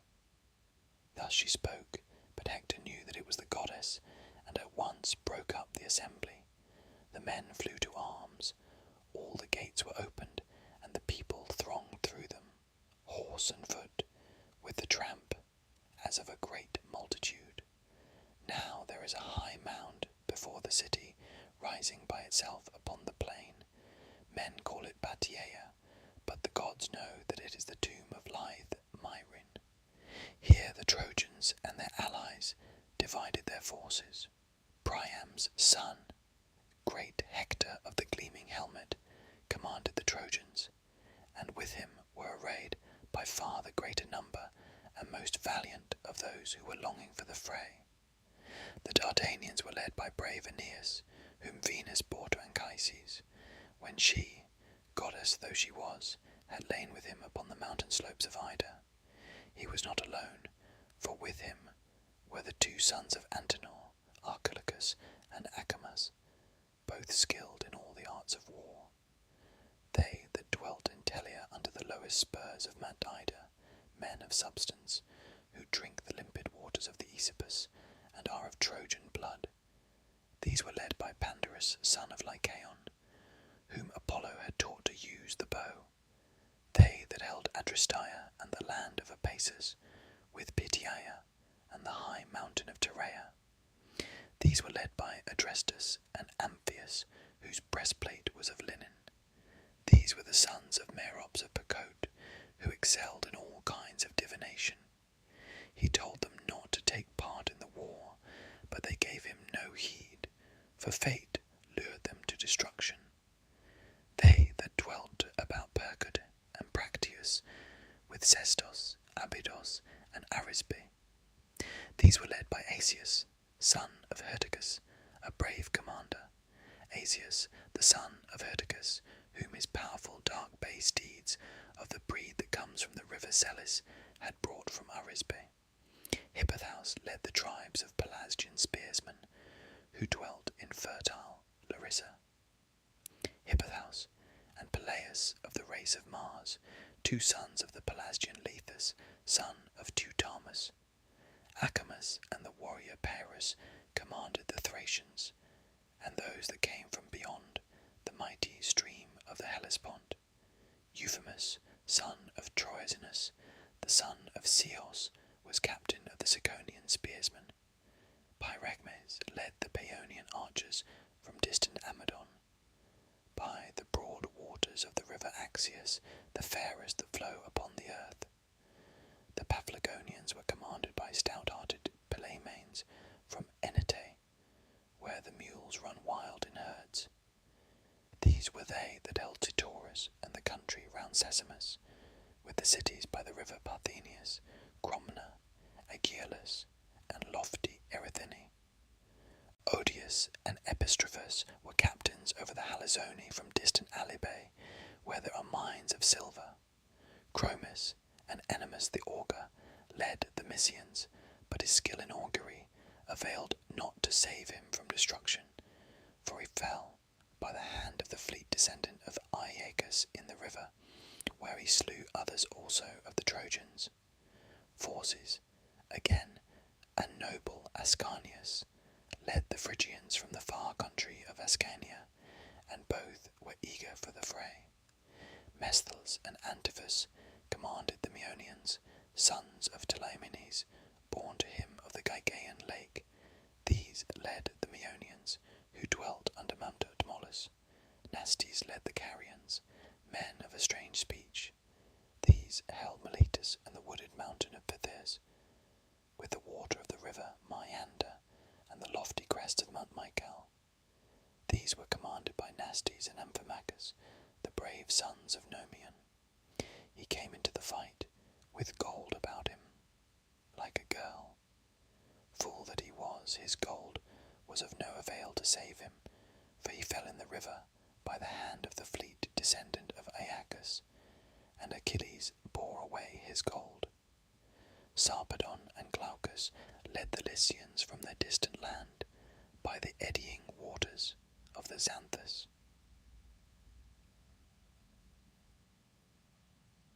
Book.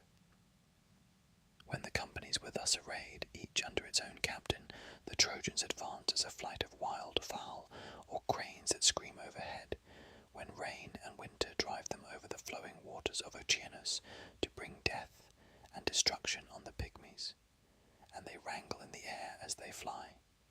But the Achaeans march silently, in high heart and minded to stand by one another, as when the south wind spreads a curtain of mist upon the mountain tops, bad for shepherds, but better than night for thieves, and a man can see no further than he can throw a stone. Even so rose the dust from under their feet as they made all speed over the plain. When they were close up with one another, Alexandrus came forward as champion on the Trojan side. On his shoulders he bore the skin of a panther, his bow and his sword, and he brandished 2 spears shod with bronze as a challenge to the bravest of the Achaeans to meet him in single fight.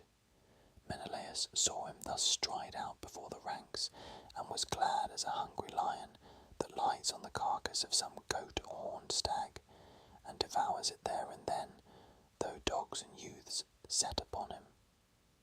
Even thus was Menelaus glad, when his eyes caught sight of Alexandrus, for he deemed that now he should be revenged. He sprang therefore from his chariot, clad in his suit of armour. Alexandrus quailed as he saw Menelaus come forward, and shrank in fear of his life under cover of his men, as one who starts back affrighted, trembling and pale, when he comes suddenly upon a serpent in some mountain glade. Even so did Alexandrus plunge into the throng of Trojan warriors, terror-stricken at the sight of the son Atreus. Then Hector upbraided him. "Paris," said he, "evil-hearted Paris, fair to see, but woman-mad and false of tongue, would that you had never been born, or that you had died unwed. Better so than live to be disgraced and looked askance at. Will not the Achaeans mock at us, and say that we have sent one to champion us, who is fair to see, but who has neither wit nor courage? Did you not, such as you are, get your following together, and sail beyond the seas? Did you not from your far country carry off a lovely woman, wedded among a people of warriors, to bring sorrow upon your father, your city, and your whole country, but joy to your enemies, and hang-dog shamefacedness to yourself? And now can you not dare face Menelaus, and learn what manner of man he is, whose wife you have stolen? Where, indeed, would be your lyre and your love love tricks, your comely locks, and your fair favour, when you were lying in the dust before him. The Trojans are a weak-kneed people, or ere this you would have had a shirt of stones for the wrongs you have done them. And Alexandrus answered, Hector, your rebuke is just. You are hard as the axe which a shipwright wields at his work, and cleaves the timber to his liking. As the axe in his hand, so keen is the edge of your scorn. Still, taunt me not with the gifts that golden Venus has given me. They are precious. Let not a man disdain them, for the gods give them where they are minded, and none can have them for the asking. If you would have me do battle with Menelaus, bid the Trojans and Achaeans take their seats, while he and I fight in their midst for Helen and all her wealth. Let him who shall be victorious, and prove to be the better man, take the woman, and all she has, to bear them to his home.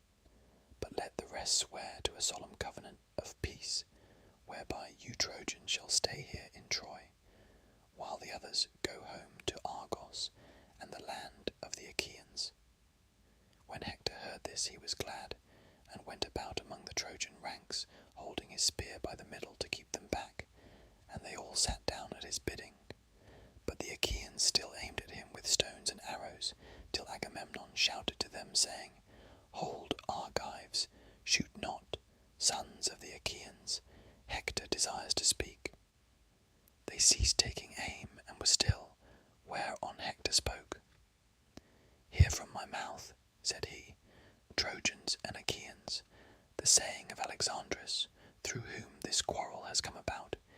He bids the Trojans and Achaeans lay their armour upon the ground, while he and Menelaus fight in the midst of you for Helen and all her wealth. Let him who shall be victorious, and prove to be the better man, take the woman and all she has, to bear them to his own home. But let the rest swear to a solemn covenant of peace. Thus he spoke, and they all held their peace, till Menelaus of the loud battle cry addressed them. And now, he said, hear me too, for it is I who am the most aggrieved. I deem that the parting of Achaeans and Trojans is at hand, as well it may be, seeing how much have suffered for my quarrel with Alexandrus and the wrong he did me. Let him who shall die, die, and let the others fight no more. Bring then 2 lambs, a white ram and a black ewe, for earth and sun, and we will bring a 3rd for Jove. Moreover, you shall bid Priam come, that he may swear to the covenant himself, for his sons are high-handed and ill to trust, and the oaths of Jove must not be transgressed or taken in vain.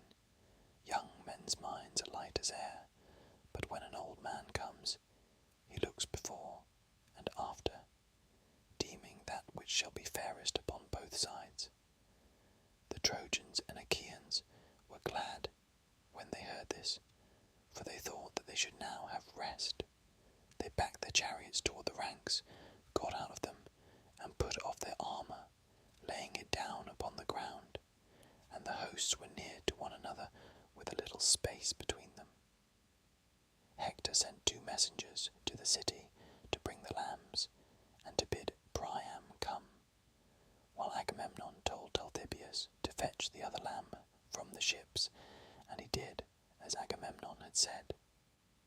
Meanwhile, Iris went to Helen, in the form of her sister-in-law, wife of the son of Antenor, for Helicaon, son of Antenor, had married Laodice, the fairest of Priam's daughters.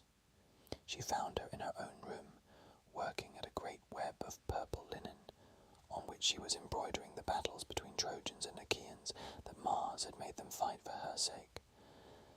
Iris then came close up to her and said, Come hither, child, and see the strange doings of the Trojans and Achaeans. Till now they have been warring upon the plain, mad with lust of battle. But now they have left off fighting, and are leaning upon their shields, sitting still with their spears planted beside them. Alexandrus and Menelaus are going to fight about yourself, and you are to the wife of him who is the victor?" Thus spoke the goddess, and Helen's heart yearned after her former husband, her city, and her parents. She threw a white mantle over her head and hurried from her room weeping as she went, not alone but attended by two of her handmaids, Aethrae, daughter of Pythias, and Clymene. And straightway they were at the Scaean gates. The two sages, Ucaligon and Antenor, elders of the people, were seated by the Scaean gates, with Priam, Panthus, Thymoetes, Lampus, Clytius, and Hicetaon of the race of Mars. These were too old to fight, but they were fluent orators, and sat on the tower like cicals that chirrup delicately from the boughs of some high tree in a wood. When they saw Helen coming toward the tower, they said softly to one another, "Small wonder that Trojans and Achaeans should endure so much and so long, for the sake of a woman so marvellously and divinely lovely. Still, fair though she be, let them take her and go, or she will breed sorrow for us and for our children after us." But Priam bade her draw nigh.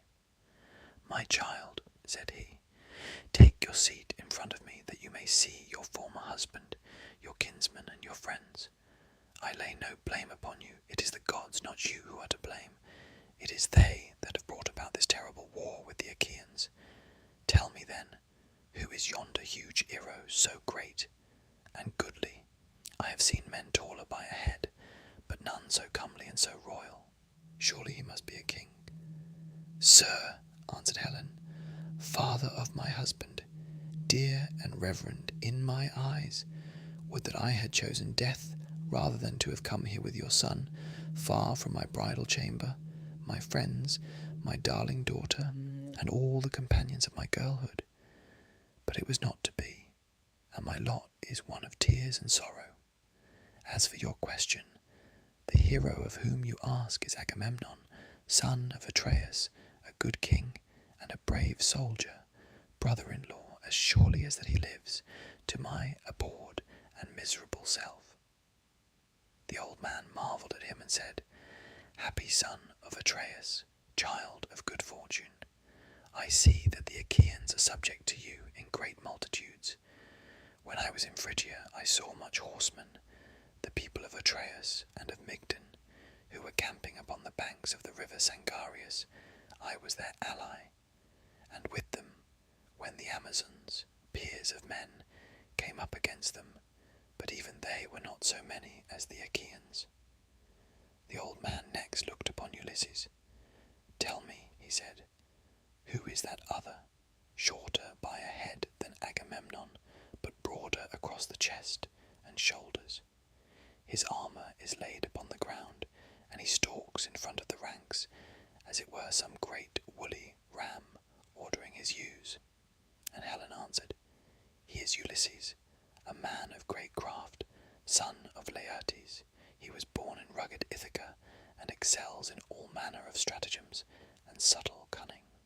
On this Antenor said, "Madam, you have spoken truly. Ulysses once came here as envoy about yourself, and Menelaus with him. I received them in my own house, and therefore know both of them by sight and conversation. When they stood up in presence of the assembled Trojans, Menelaus was the broader shouldered, but when both were seated, Ulysses had the more royal presence. After a time they delivered their message, and the speech of Menelaus ran trippingly on the tongue. He did not say much, for he was a man of few words, but he spoke very clearly and to the point. Though he was the younger man of the two, Ulysses, on the other hand, when he rose to speak, was at first silent and kept his eyes fixed upon the ground. There was no play nor graceful movement of his sceptre. He kept it straight and stiff, like a man unpractised in oratory. One might have taken him for a mere churl or simpleton, but when he raised his voice, and the words came driving from his deep chest like winter snow before the wind, then there was none to touch him, and no man thought further of what he looked like. Priam then caught sight of Ajax and asked, "Who is that great and goodly warrior whose head and broad shoulders tower above the rest of the Argives?" "That," answered Helen, "is huge Ajax, bulwark of the Achaeans, and on the other side of him, among the Cretans, stands Idomeneus, looking like a god, and with the captains of the Cretans round him. Often did Menelaus receive him as a guest in our house when he came visiting us from Crete. I see, moreover, many other Achaeans whose names I could tell you, but there are two whom I can nowhere find, Castor, breaker of horses, and Pollux, the mighty boxer. They are children of my mother, and own brothers to myself. Either they have not left Lacedaemon, or else, though they have brought their ships, they will not show themselves in battle for the shame and disgrace that I have brought upon them." She knew not that both these heroes were already lying under the earth in their own land of Lacedaemon.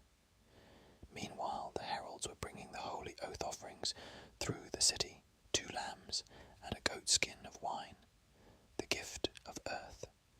And Idaeus brought the mixing bowl and the cups of gold.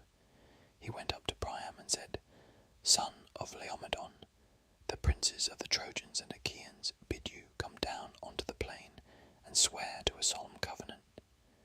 Alexandrus and Menelaus are to fight for Helen in single combat, that she and all her wealth may go with him who is the victor. We are to swear to a solemn covenant of peace, whereby we others shall dwell here in Troy, while the Achaeans return to Argos and the land of the Achaeans." The old man trembled as he heard, but bade his followers yoke the horses, and they made all haste to do so. He mounted the chariot, gathered the reins in his hand, and Antenor took his seat beside him. They then drove through the Scaean gates onto the plain. When they reached the ranks of the Trojans and Achaeans, they left the chariot, and with measured pace advanced into the space between the hosts. Agamemnon and Ulysses both rose to meet them. The attendants brought on the oath offerings, and mixed the wine in the mixing bowls. They poured water over the hands of the chieftains, and the son of Atreus drew the dagger that hung by his sword, and cut wool from the lambs' heads. This the men servants gave about among the Trojan and Achaean princes, and the son of Atreus lifted up his hands in prayer. "Father Jove," he cried, "that rulest in Ida, most glorious in power, and thou, O Sun, that seest and givest ear to all things, earth and rivers, and ye who in the realms below chastise the soul of him that has broken his oath, witness these rites and guard them that they be not vain. If Alexandrus kills Menelaus, let him keep Helen and all her wealth while we sail home with our ships. But if Menelaus kills Alexandrus, let the Trojans give back Helen and all that she has. Let them moreover pay such fine to the Achaeans as shall be agreed upon, in testimony among those that shall be born hereafter. Aid if Priam and his sons refuse such fine when Alexandrus has fallen, then will I stay here and fight on till I have got satisfaction." As he spoke, he drew his knife across the throats of the victims and laid them down, gasping and dying upon the ground, for the knife had reft them of their strength. Then they poured wine from the mixing bowl into the cups, and prayed to the everlasting gods, saying, "Trojans and Achaeans among one another, Jove, most great and glorious, and ye other everlasting gods, grant that the brains of them who shall first sin against their oaths, of them and their children, may be shed upon the ground even as this wine, and let their wives become the slaves of strangers." Thus they prayed, but not as yet would Jove grant them their prayer. Then Priam, descendant of Dardanus, spoke, saying, "Hear me, Trojans and Achaeans. I will now go back to the wind-beaten city of Iliad.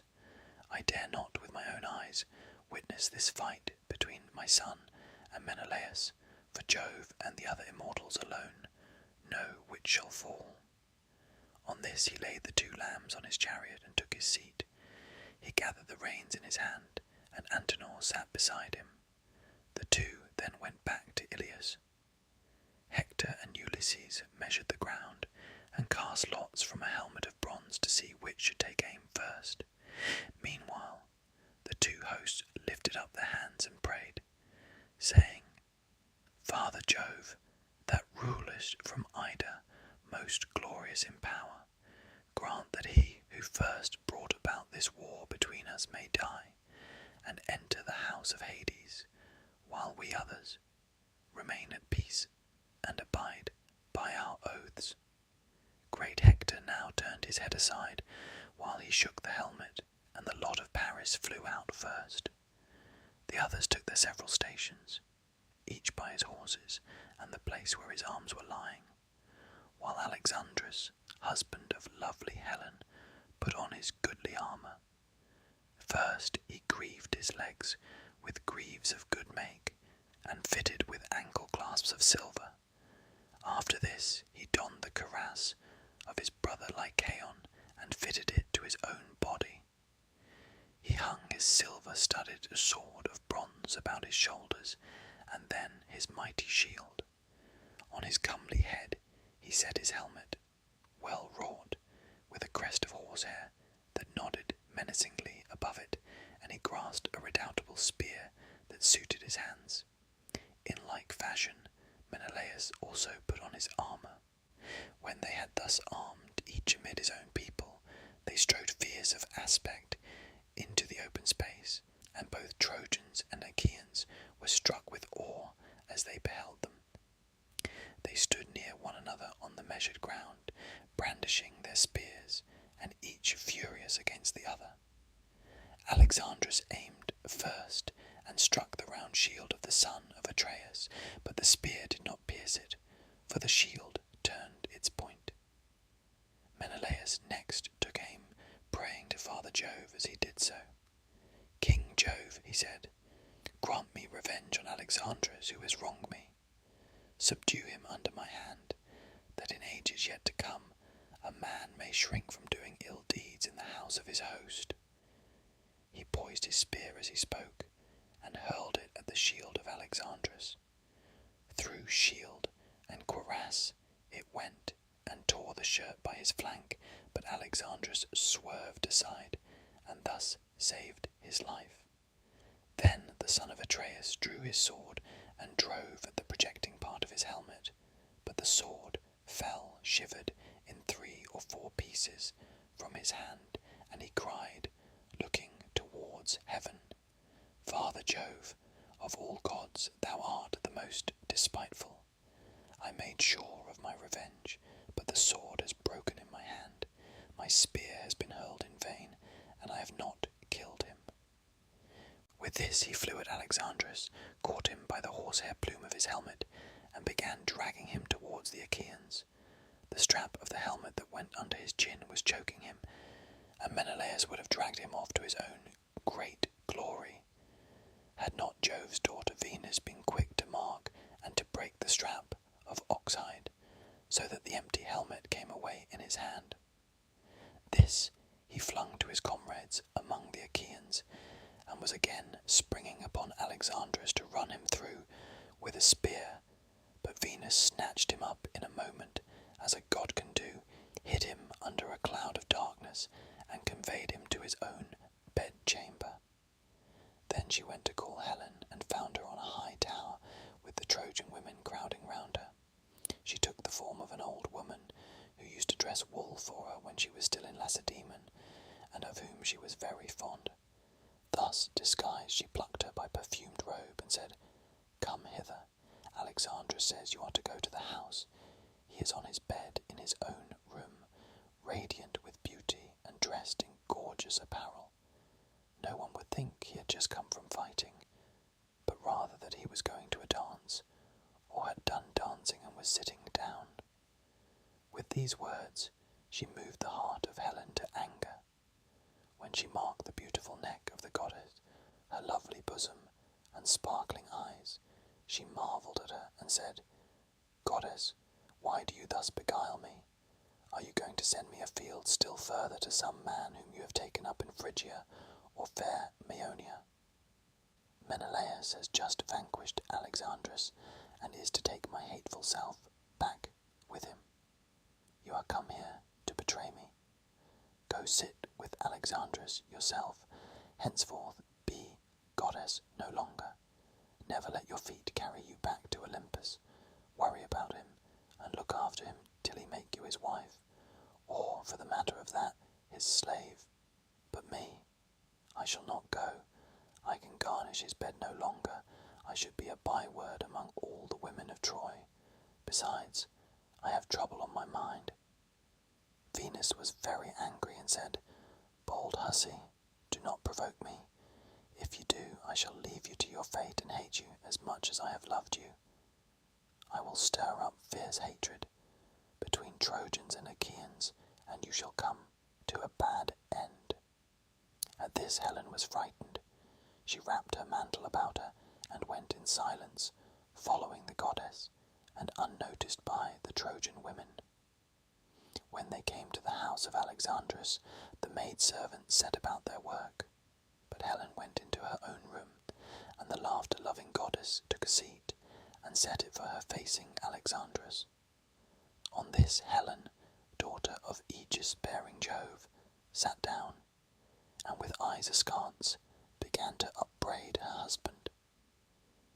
So you are come from the fight, said she.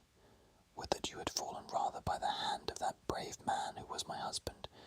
You used to brag that you were a better man with hands and spear than Menelaus. Go, put I then and challenge him again. But I should advise you not to do so, for if you are foolish enough to meet him in single combat, you will soon all by his spear. And Paris answered, Wife, do not vex me with your reproaches. This time, with the help of Minerva, Menelaus has vanquished me. Another time I may myself be victor, for I too have gods that will stand by me. Come, let us lie down together, and make friends. Never yet was I so passionately enamoured of you as at this moment, not even when I first carried you off from Lacedaemon and sailed away with you, not even when I had conversed with you upon the couch of love in the island of Cranae, was I so enthralled by desire of you as now.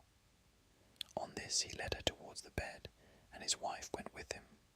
Thus they laid themselves on the bed together. But the son of Atreus strode among the throng, looking everywhere for Alexandrus, and no man, neither of the Trojans nor of the allies, could find him. If they had seen him, they were in no mind to hide him, for they all of them hated him, as they did death itself. Then Agamemnon, king of men, spoke, saying, Hear me, Trojans, Dardanians, and allies. The victory has been with Menelaus. Therefore, give back Helen with all her wealth, and pay such fine as shall be agreed upon, in testimony among them, that shall be born hereafter. Thus spoke the son of Atreus, and the Achaeans shouted in applause.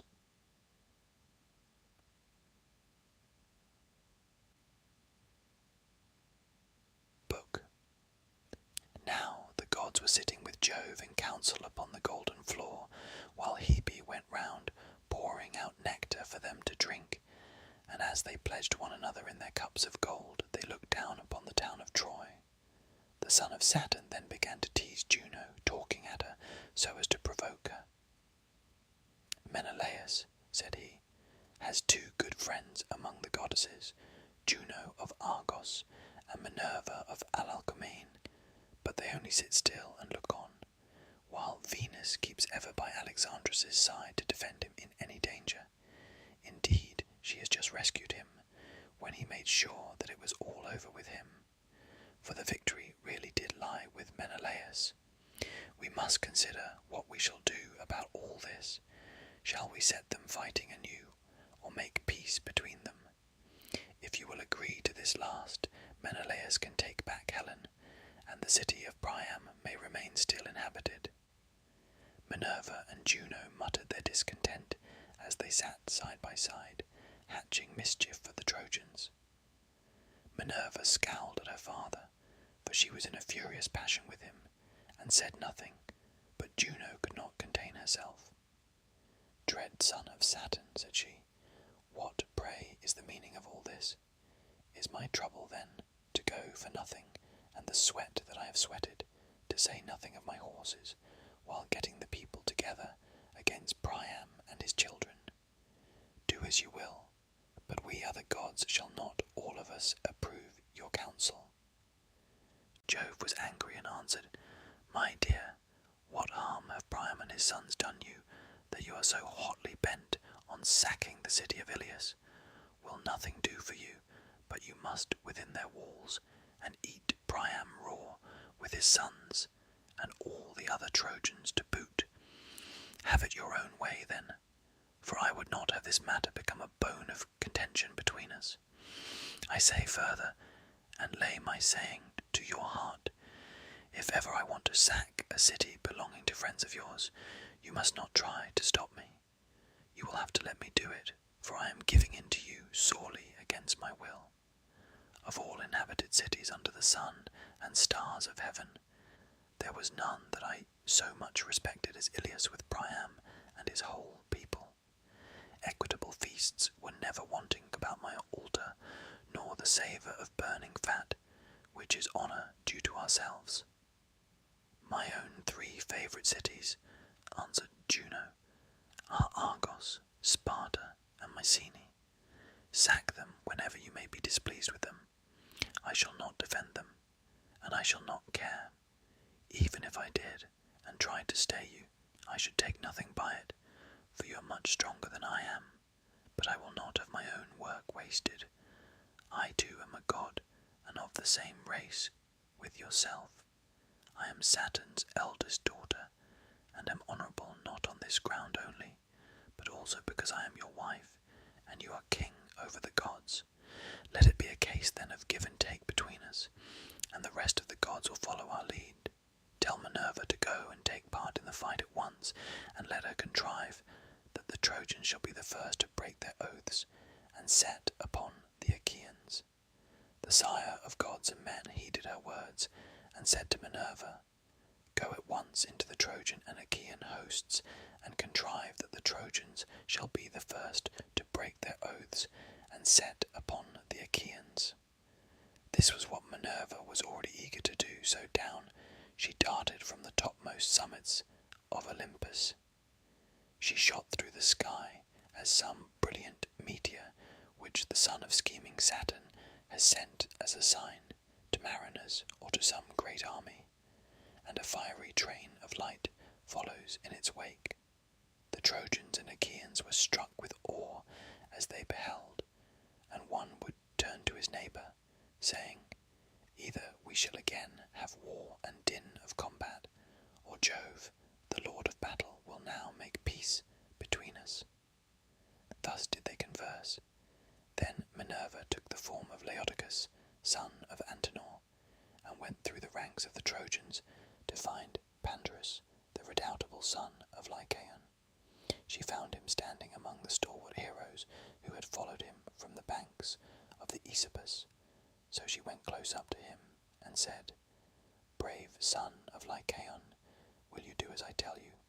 If you dare send an arrow at Menelaus, you will win honour and thanks from all the Trojans, and especially from Prince Alexandrus. He would be the first to requite you very handsomely if he could see Menelaus mount his funeral pyre, slain by an arrow from your hand.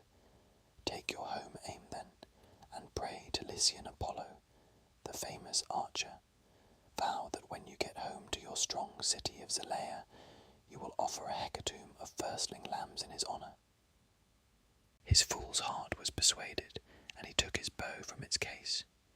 This bow was made from the horns of a wild ibex, which he had killed as it was bounding from a rock. He had stalked it, and it had fallen as the arrow struck it to the heart. Its horns were 16 palms long, and a worker in horn had made them into a bow, smoothing them well down, and giving them tips of gold. When Pandarus had strung his bow, he laid it carefully on the ground, and his brave followers, their shields before him, lest the Achaeans should set upon him before he had shot Menelaus. Then he opened the lid of his quiver and took out a winged arrow that had yet been shot, fraught with the pangs of death. He laid the arrow on the string and prayed to Lycian Apollo, to the famous archer, vowing that when he got home to his strong city of Zelea, he would offer a hecatomb of firstling lambs in his honour. He laid the notch of the arrow on the oxhide bowstring, and drew both notch and string to his breast till the arrowhead was near the bow. Then, when the bow was arched into a half circle, he let fly, and the bow twanged and the string sang as the arrow flew gladly on over the heads of the throng. But the blessed gods did not forget thee, O Menelaus, and Jove's daughter, driver of the spoil, was the first to stand before thee and ward off the piercing arrow. She turned it from his skin as a mother whisks a fly from off her child when it is sleeping sweetly. She guided it to the part where the golden buckles of the belt that passed over his double cuirass were fastened, so the arrow struck the belt that went tightly round him. It went right through this, and through the cuirass of cunning workmanship. It also pierced the belt beneath it, which he wore next his skin to keep out darts or arrows. It was this that served him in the best stead. Nevertheless, the arrow went through it, and grazed the top of the skin, so that blood began flowing from the wound. As when some woman of Maeonia or Caria strains purple dye onto a piece of ivory, that is to be the cheek piece of a horse, and is to be laid up in a treasure house. Many a knight is fain to bear it, but the king keeps it as an ornament of which both horse and driver may be proud. Even so, O Menelaus, were your shapely thighs, and your legs down to your fair ankles stained with blood. When King Agamemnon saw the blood flowing from the wound, he was afraid, and so was brave Menelaus himself, till he saw that the barbs of the arrow and the thread that bound the arrowhead to the shaft was still outside the wound. Then he took heart, but Agamemnon heaved a deep sigh as he held Menelaus's hand in his own, and his comrades made moan in concert. "Dear brother," he cried, "I have been the death of you in pledging this covenant and letting you come forward as our champion. The Trojans have trampled on their oaths and have wounded you. Nevertheless, the oath, the blood of lambs, the drink offerings, and the right hands of fellowship in which have put our trust shall not be vain. If he that rules Olympus fulfill it not here and now, he will yet fulfill it hereafter, and they shall pay dearly with their lives and with their wives and children. The day will surely come when mighty Iliad shall be laid low with Priam and Priam's people, when the son of Saturn from his high throne shall overshadow them with his awful aegis in punishment of their present treachery. This shall surely be. But how, Menelaus, shall I mourn you if it be your lot now to die? I should return to Argos as a byword, for the Achaeans will at once go home. We shall leave Priam and the Trojans the glory of still keeping Helen, and the earth will rot your bones, as you lie here at Troy with your purpose not fulfilled. Then shall some braggart Trojan leap upon your tomb and say, Ever thus may Agamemnon wreak his vengeance. He brought his army in vain. He has gone home to his own land with empty ships, and has left Menelaus behind him. Thus will one of them say, and may the earth then swallow me. But Menelaus reassured him, and said, Take heart, and do not alarm the people. The arrow has not struck me in a mortal part, for my outer belt of burnished metal first stayed it, and under this my cuirass, and the belt of mail, which the bronze smiths made me. And Agamemnon answered, I trust, dear Menelaus, that it may be even so, but the surgeon shall examine your wound, and lay herbs upon it to relieve your pain. He then said to Talthybius, Talthybius, tell Machaon, son to the great physician Aesculapius, to come and see Menelaus immediately. Some Trojan or Lycian archer has wounded him with an arrow to our dismay, and to his own great glory. Talthybius did as he was told, and went about the host trying to find Machaon. Presently he found standing amid the brave warriors who had followed him from Tricca. Thereon he went up to him and said, Son of Aesculapius, King Agamemnon says, you are to come and see Menelaus immediately. Some Trojan or Lycian archer has wounded him with an arrow to our dismay, and to his own great glory. Thus did he speak, and Machaon was moved to go. They passed through the spreading host of the Achaeans, and went on till they came to the place where Menelaus had been wounded, and was lying with the chieftains gathered in a circle round him. Machaon passed into the middle of the ring, and at once drew the arrow from the belt, bending his barbs back through the force with which he pulled it out. He undid the burnished belt, and beneath this the cuirass and the belt of mail which the bronze smiths had made. Then, when he had seen the wound, he wiped away the blood, and applied some soothing drugs which Chiron had given to Aesculapius out of the goodwill he bore him. While they were thus busy about Menelaus, the Trojans came forward against them, for they had put on their armour, and now renewed the fight. You would not have then found Agamemnon asleep, nor cowardly and unwilling to fight, but eager rather for the fray. He left his chariot rich with bronze, and his panting steeds in charge of Eurymedon, son of Ptolemaeus, the son of Piraeus, and bade him hold them in readiness against the time his limbs should weary of going about and giving orders to so many, for he went among the ranks on foot. When he saw men hasting to the front, he stood by them and cheered them on. Argives, said he, slacken not one whit in your onset. Father Jove will be no helper of liars. The Trojans have been the first to break their oaths and to attack us. Therefore they shall be devoured of vultures. We shall take their city and carry off their wives and children in our ships. But he angrily rebuked those whom he saw shirking and disinclined to fight. Argives, he cried, cowardly, miserable creatures, have you no shame to stand here like frightened fawns, who, when they can no longer scud over the plain, huddle together, but show no fight? You are as dazed and spiritless as deer. Would you wait till the Trojans reach the sterns of our ships, as they lie on the shore, to see whether the son of Saturn will hold his hand over you to protect you? Thus did he go about giving his orders among the ranks. Passing through the crowd, he came presently on the Cretans, arming round Idomeneus, who was at their head, fierce as a wild boar, while Meriones was bringing up the battalions that were in the rear. Agamemnon was glad when he saw him and spoke him fairly.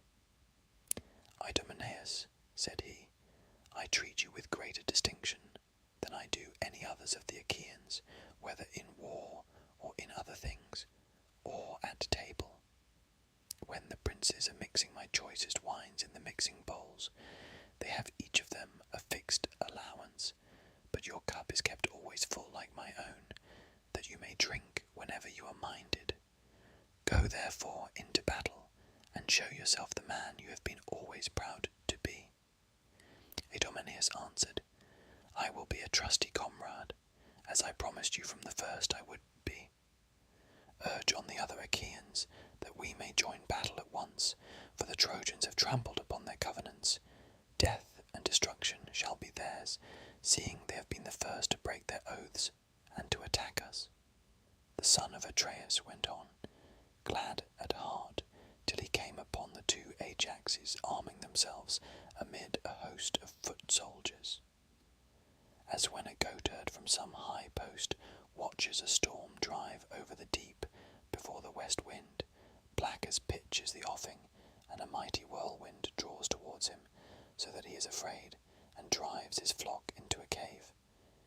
Even thus did the ranks of stalwart youths move in a dark mass to battle under the Ajaxes, horrid with shield and spear. Glad was King Agamemnon when he saw them. "No need," he cried, "to give orders to such leaders of the Argives as you are, for of your own selves you spur your men on to fight with might and main.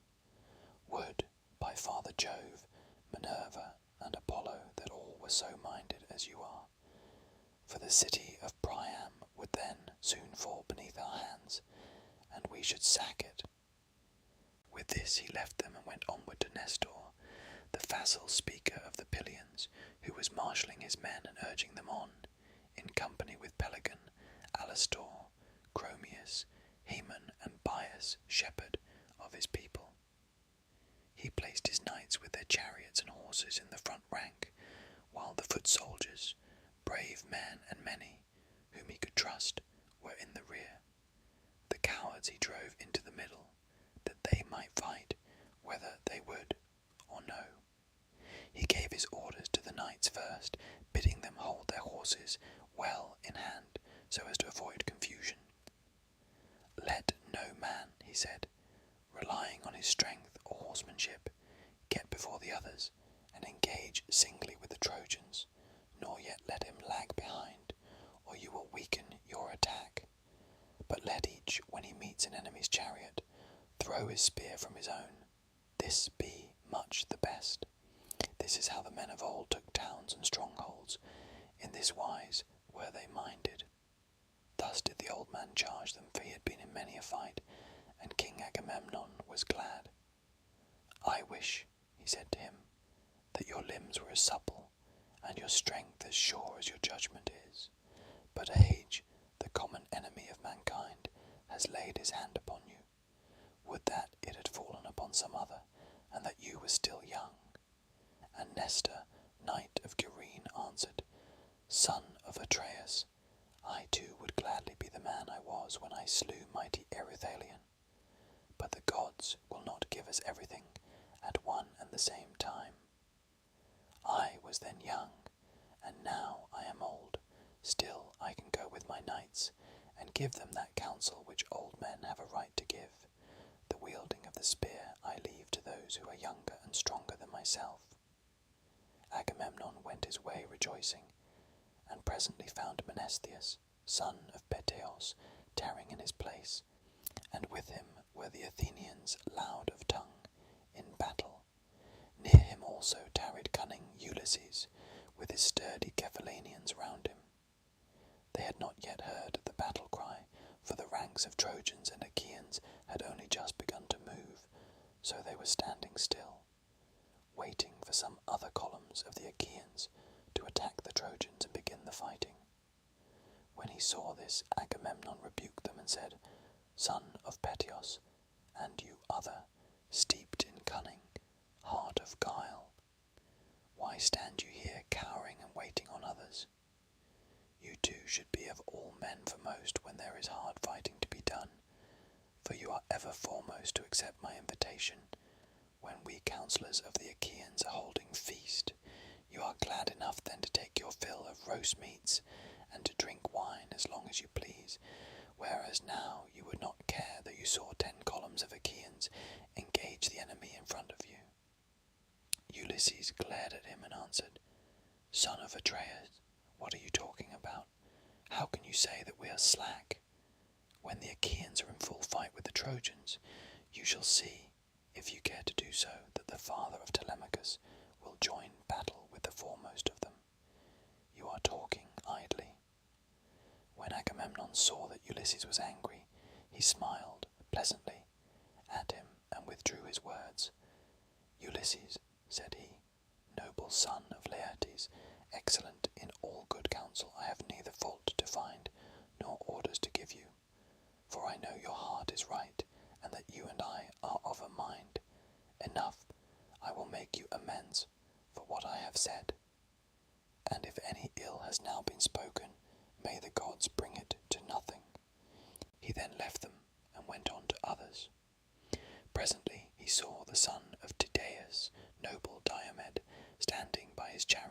causes, with Sthenelus, the son of Capaneus, beside him, whereon he began to upbraid him.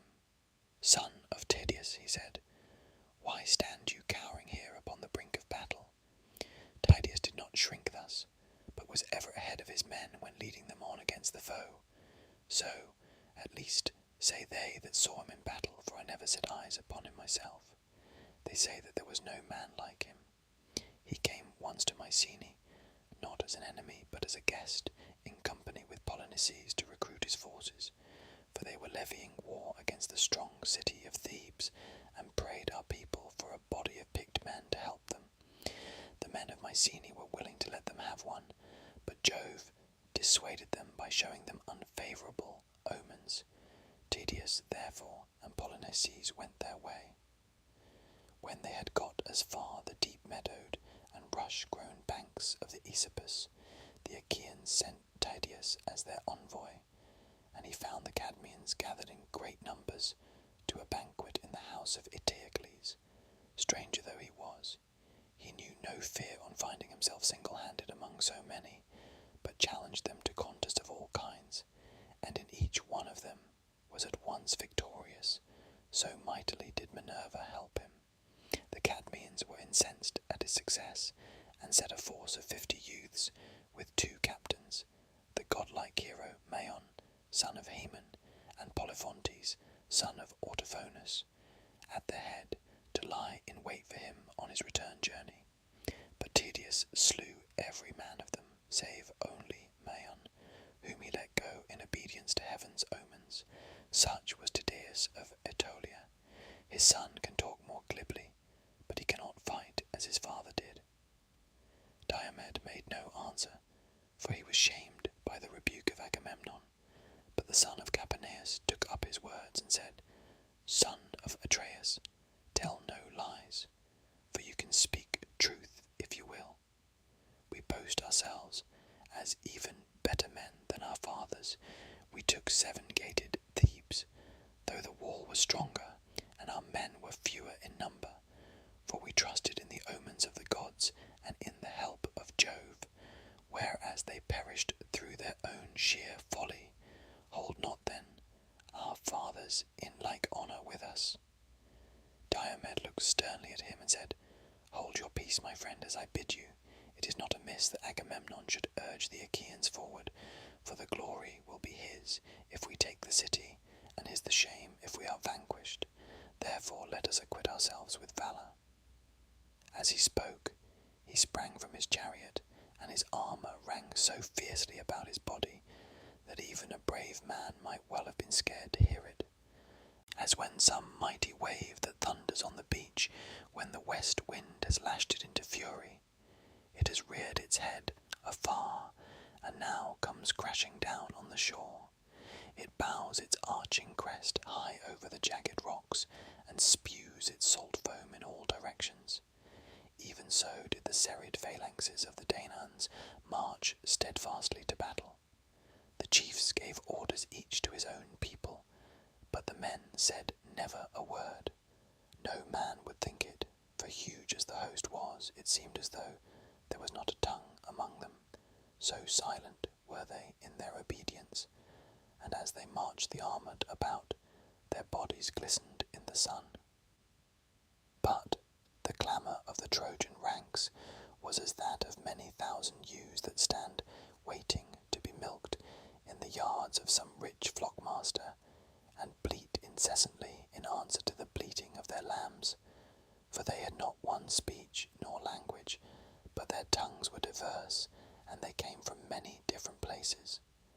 These were inspired of Mars, but the others by Minerva, and with them came panic, rout, and strife, whose fury never tires, sister and friend of murderous Mars, who, from being at first but low in stature, grows till she uprears her head to heaven, though her feet are still on earth.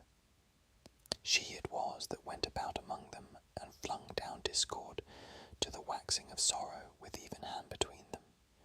When they were got together in one place, shield clashed with shield, and spear with spear in the rage of battle. The bossed shields beat one upon another, there was a tramp, as of a great multitude, death cry, and shout of triumph of the slain and slayers, and the earth ran red with blood, as torrents swollen with rain course madly down their deep channels, till the angry floods meet in some gorge, and the shepherd, the hillside, hears their roaring from afar. Even such was the toil and uproar of the hosts as they joined in battle. First Antilochus slew an armed warrior of the Trojans, Achilles, son of Thalicius, fighting in the foremost ranks. He struck at the projecting part of his helmet and drove the spear into his brow. The point of bronze pierced the bone, and darkness veiled his eyes. Headlong as a tower, he fell amid the press of the fight. And as he dropped, King Elephenor, son of Chalcodon, and captain of the proud Abantes, began dragging him out of reach of the darts that were falling around him, in haste to strip him of his armour. But his purpose was not for long. Agenor saw him haling the body away, and smote him in the side with his bronze-shod spear, for as he stooped his side was left unprotected by his shield, and thus he perished. Then the fight between Trojans and Achaeans grew furious over his body, and they flew upon each other like wolves, man and man, crushing one upon the other. Forthwith Ajax, son of Telamon, slew the fair youth Simoisius, son of Anthemion, whom his mother bore by the banks of the Simois, as she was coming down from Mount Ida, where she had been with her parents to see their flocks. Therefore he was named Simoisius, but he did not live to pay his parents for his rearing, for he was cut off untimely by the spear of mighty Ajax, who struck him in the breast by the right nipple, as he was coming on among the foremost fighters. The spear went right through his shoulder, and he fell as a poplar that has grown straight and tall in a meadow by some mere, and its top is thick with branches. Then the wheelwright lays his axe to its roots, that he may fashion a felloe for the wheel of some goodly chariot, and it lies seasoning by the waterside. In such wise did Ajax fell to earth Simoisius, son of Anthemion. Thereon Antiphus of the gleaming corslet, son of Priam, hurled a spear at Ajax from amid the crowd, and missed him. But he hit Lucus, the brave comrade of Ulysses, in the groin, as he was dragging the body of Simoisius over to the other side. So he fell upon the body, and loosed his hold upon it. Ulysses was furious when he saw Lucus slain, and strode in full armour through the front ranks till he was quite close. Then he glared round about him and took aim, and the Trojans fell back as he did so. His dart was not sped in vain, for it struck Democune, the bastard son of Priam, who had come to him from Abydos, where he had charge of his father's mares. Ulysses, infuriated by the death of his comrade, hit him with his spear on one temple, and the bronze point came through on the other side of his forehead. Thereon darkness veiled his eyes, and his armour rang rattling round him. As he fell heavily to the ground, Hector and they that were in front then gave round, while the Argives raised a shout and drew off the dead, pressing further forward as they did so. But Apollo looked down from Pergamus and called aloud to the Trojans, for he was displeased. "Trojans," he cried, "rush on the foe, and do not let yourselves be thus beaten by the Argives. Their skins are not stone nor iron, that when hit them you do them no harm. Moreover, Achilles, the son of lovely Thetis, is not fighting, but is nursing his anger at the ships." Thus spoke the mighty god, crying to them from the city, while Jove's redoubtable daughter, the Trito-born, went about among the host of the Achaeans, and urged them forward whenever she beheld them slackening. Then fate fell upon Diores, son of Amarynceus, for he was struck by a jagged stone near the ankle of his right leg. He that hurled it was Paris, son of Imbrus, Perseus, captain of the Thracians, who had come from Aenos.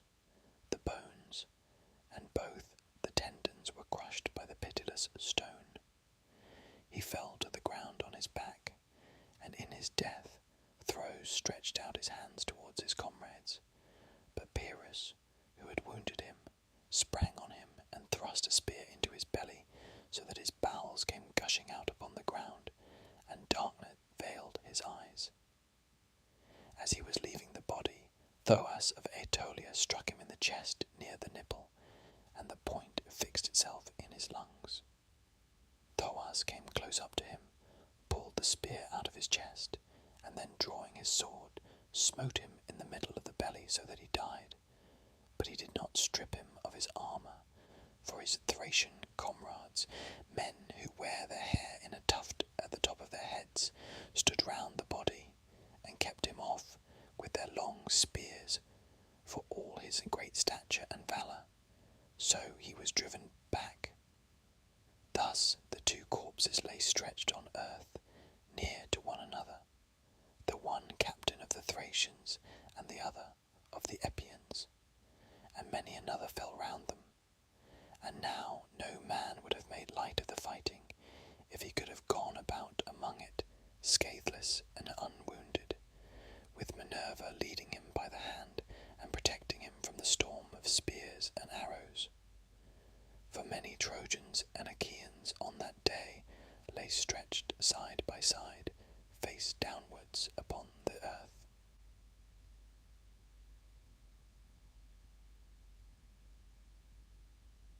Book.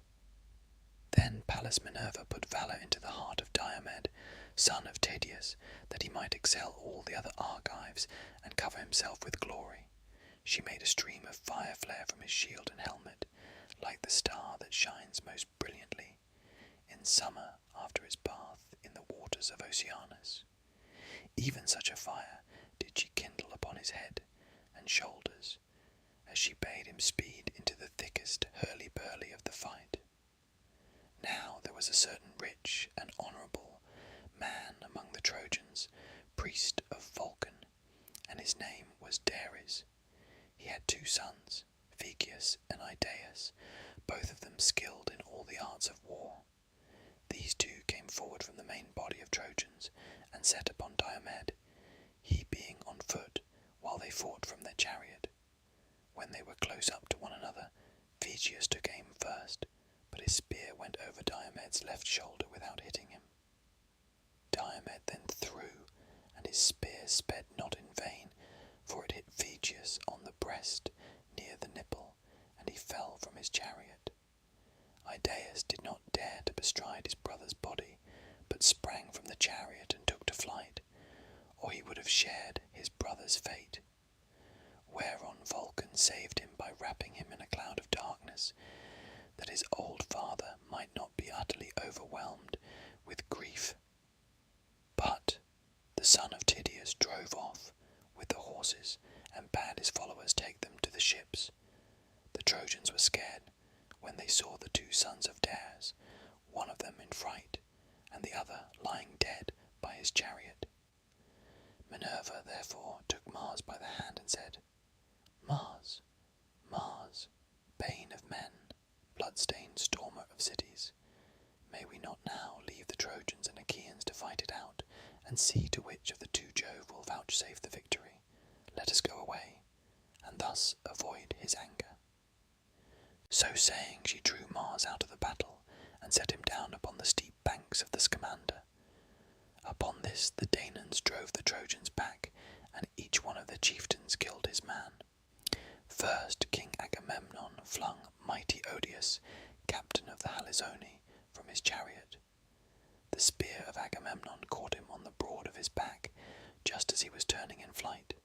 It struck him between the shoulders, and went right through his chest, and his armour rang rattling round him as he fell heavily to the ground. Then Idomeneus killed Phaesus, son of Borus the Meonian, who had come from Varn.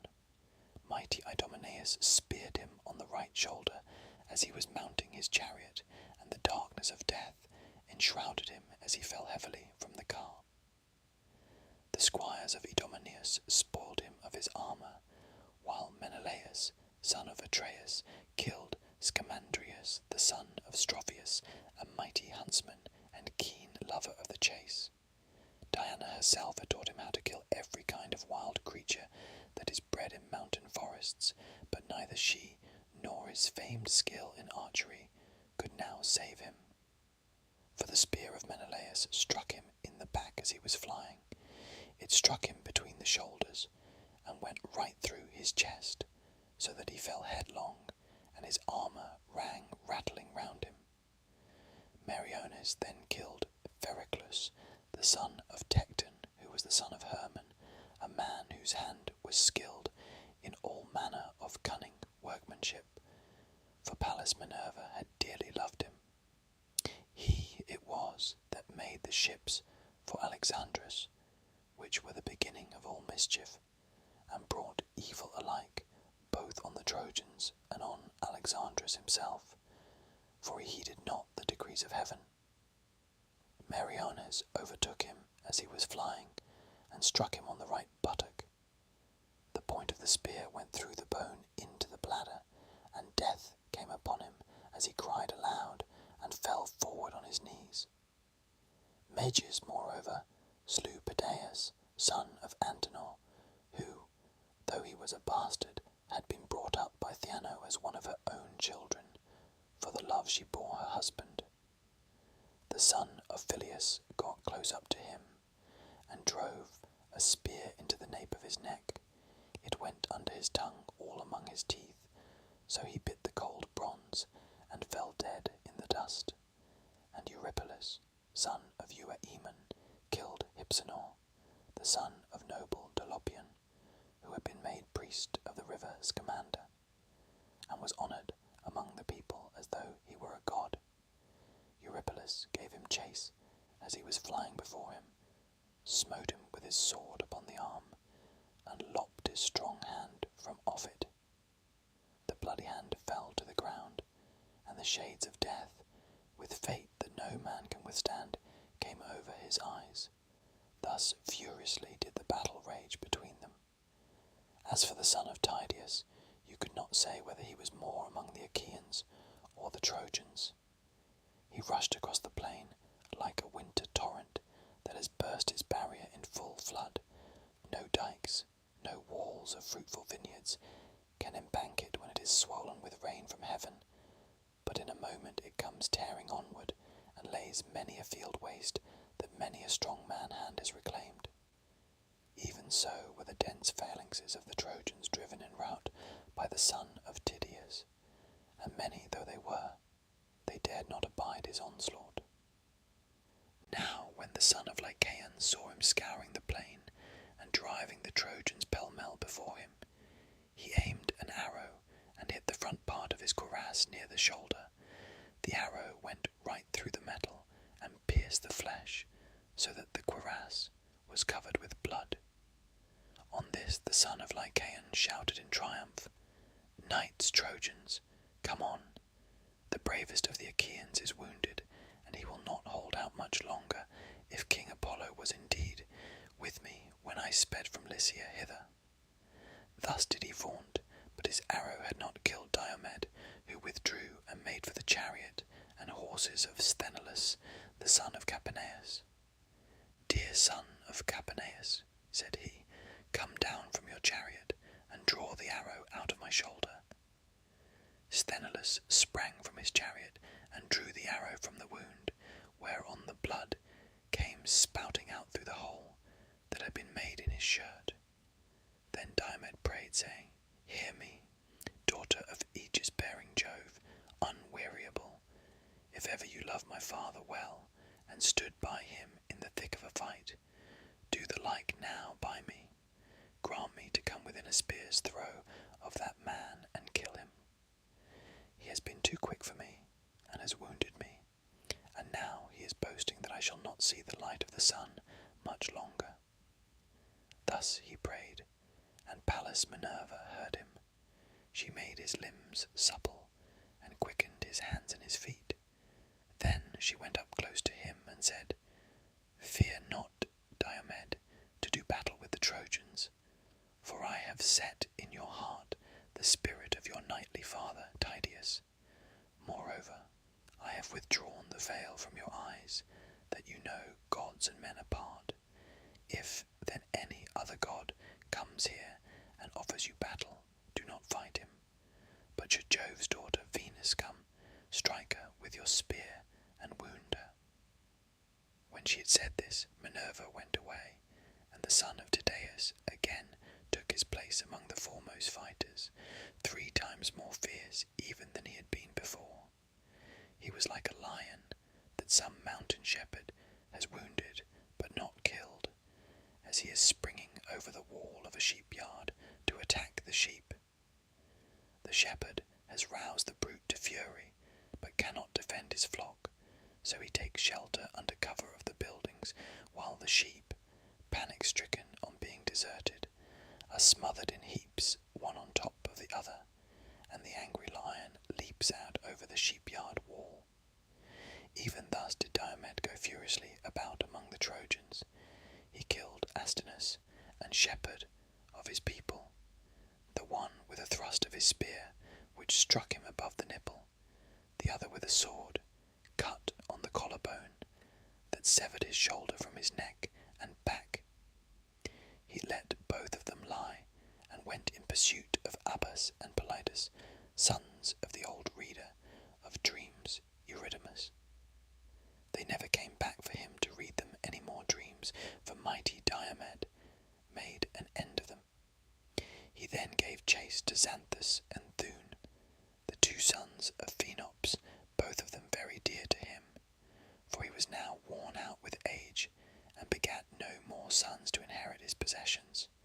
But Diomed took both their lives, and left their father sorrowing bitterly, for he never more saw them come home from battle alive, and his kinsmen divided his wealth among themselves.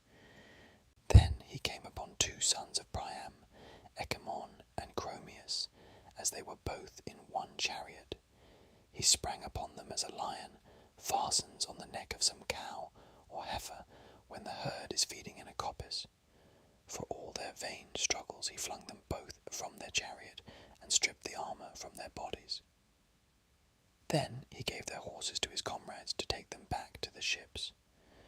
When Aeneas saw him thus making havoc among the ranks, he went through the fight amid the rain of spears to see if he could find Pandarus. When he had found the brave son of Lycaon, he said, "Pandarus, where is now your bow, your winged arrows, and your renown as an archer, in respect of which no man here can rival you, nor is there any in Lycia that can beat you? Lift then your hands to Jove, and send an arrow at this fellow, who is going so masterfully about, and has done such deadly work among the Trojans. He has killed many a brave man, unless indeed he is some god who is angry with the Trojans about their sacrifices, and has set his hand against them in his displeasure." And the son of Lycaon answered, "Aeneas, I take him for none other than the son of Tydeus. I know him by his shield, the visor of his helmet, and by his horses. It is possible that he may be a god, but if he is the man I say he is not making all this havoc without heaven's help, but has some god by his side who is shrouded in a cloud of darkness, and who turned my arrow aside when it had hit him. I have taken aim at him already, and hit him on the right shoulder.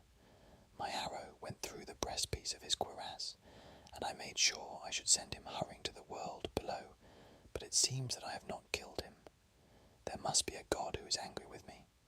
Moreover, I have neither horse nor chariot. In my father's stables there are 11 excellent chariots, fresh from the builder, quite new, with cloths spread over them, and by each of them there stand a pair of horses, champing barley and rye. My old father, Lycon, urged me again and again, when I was at home and on the point of starting, to take chariots and horses with me, that I might lead the Trojans in battle, but I would not listen to him.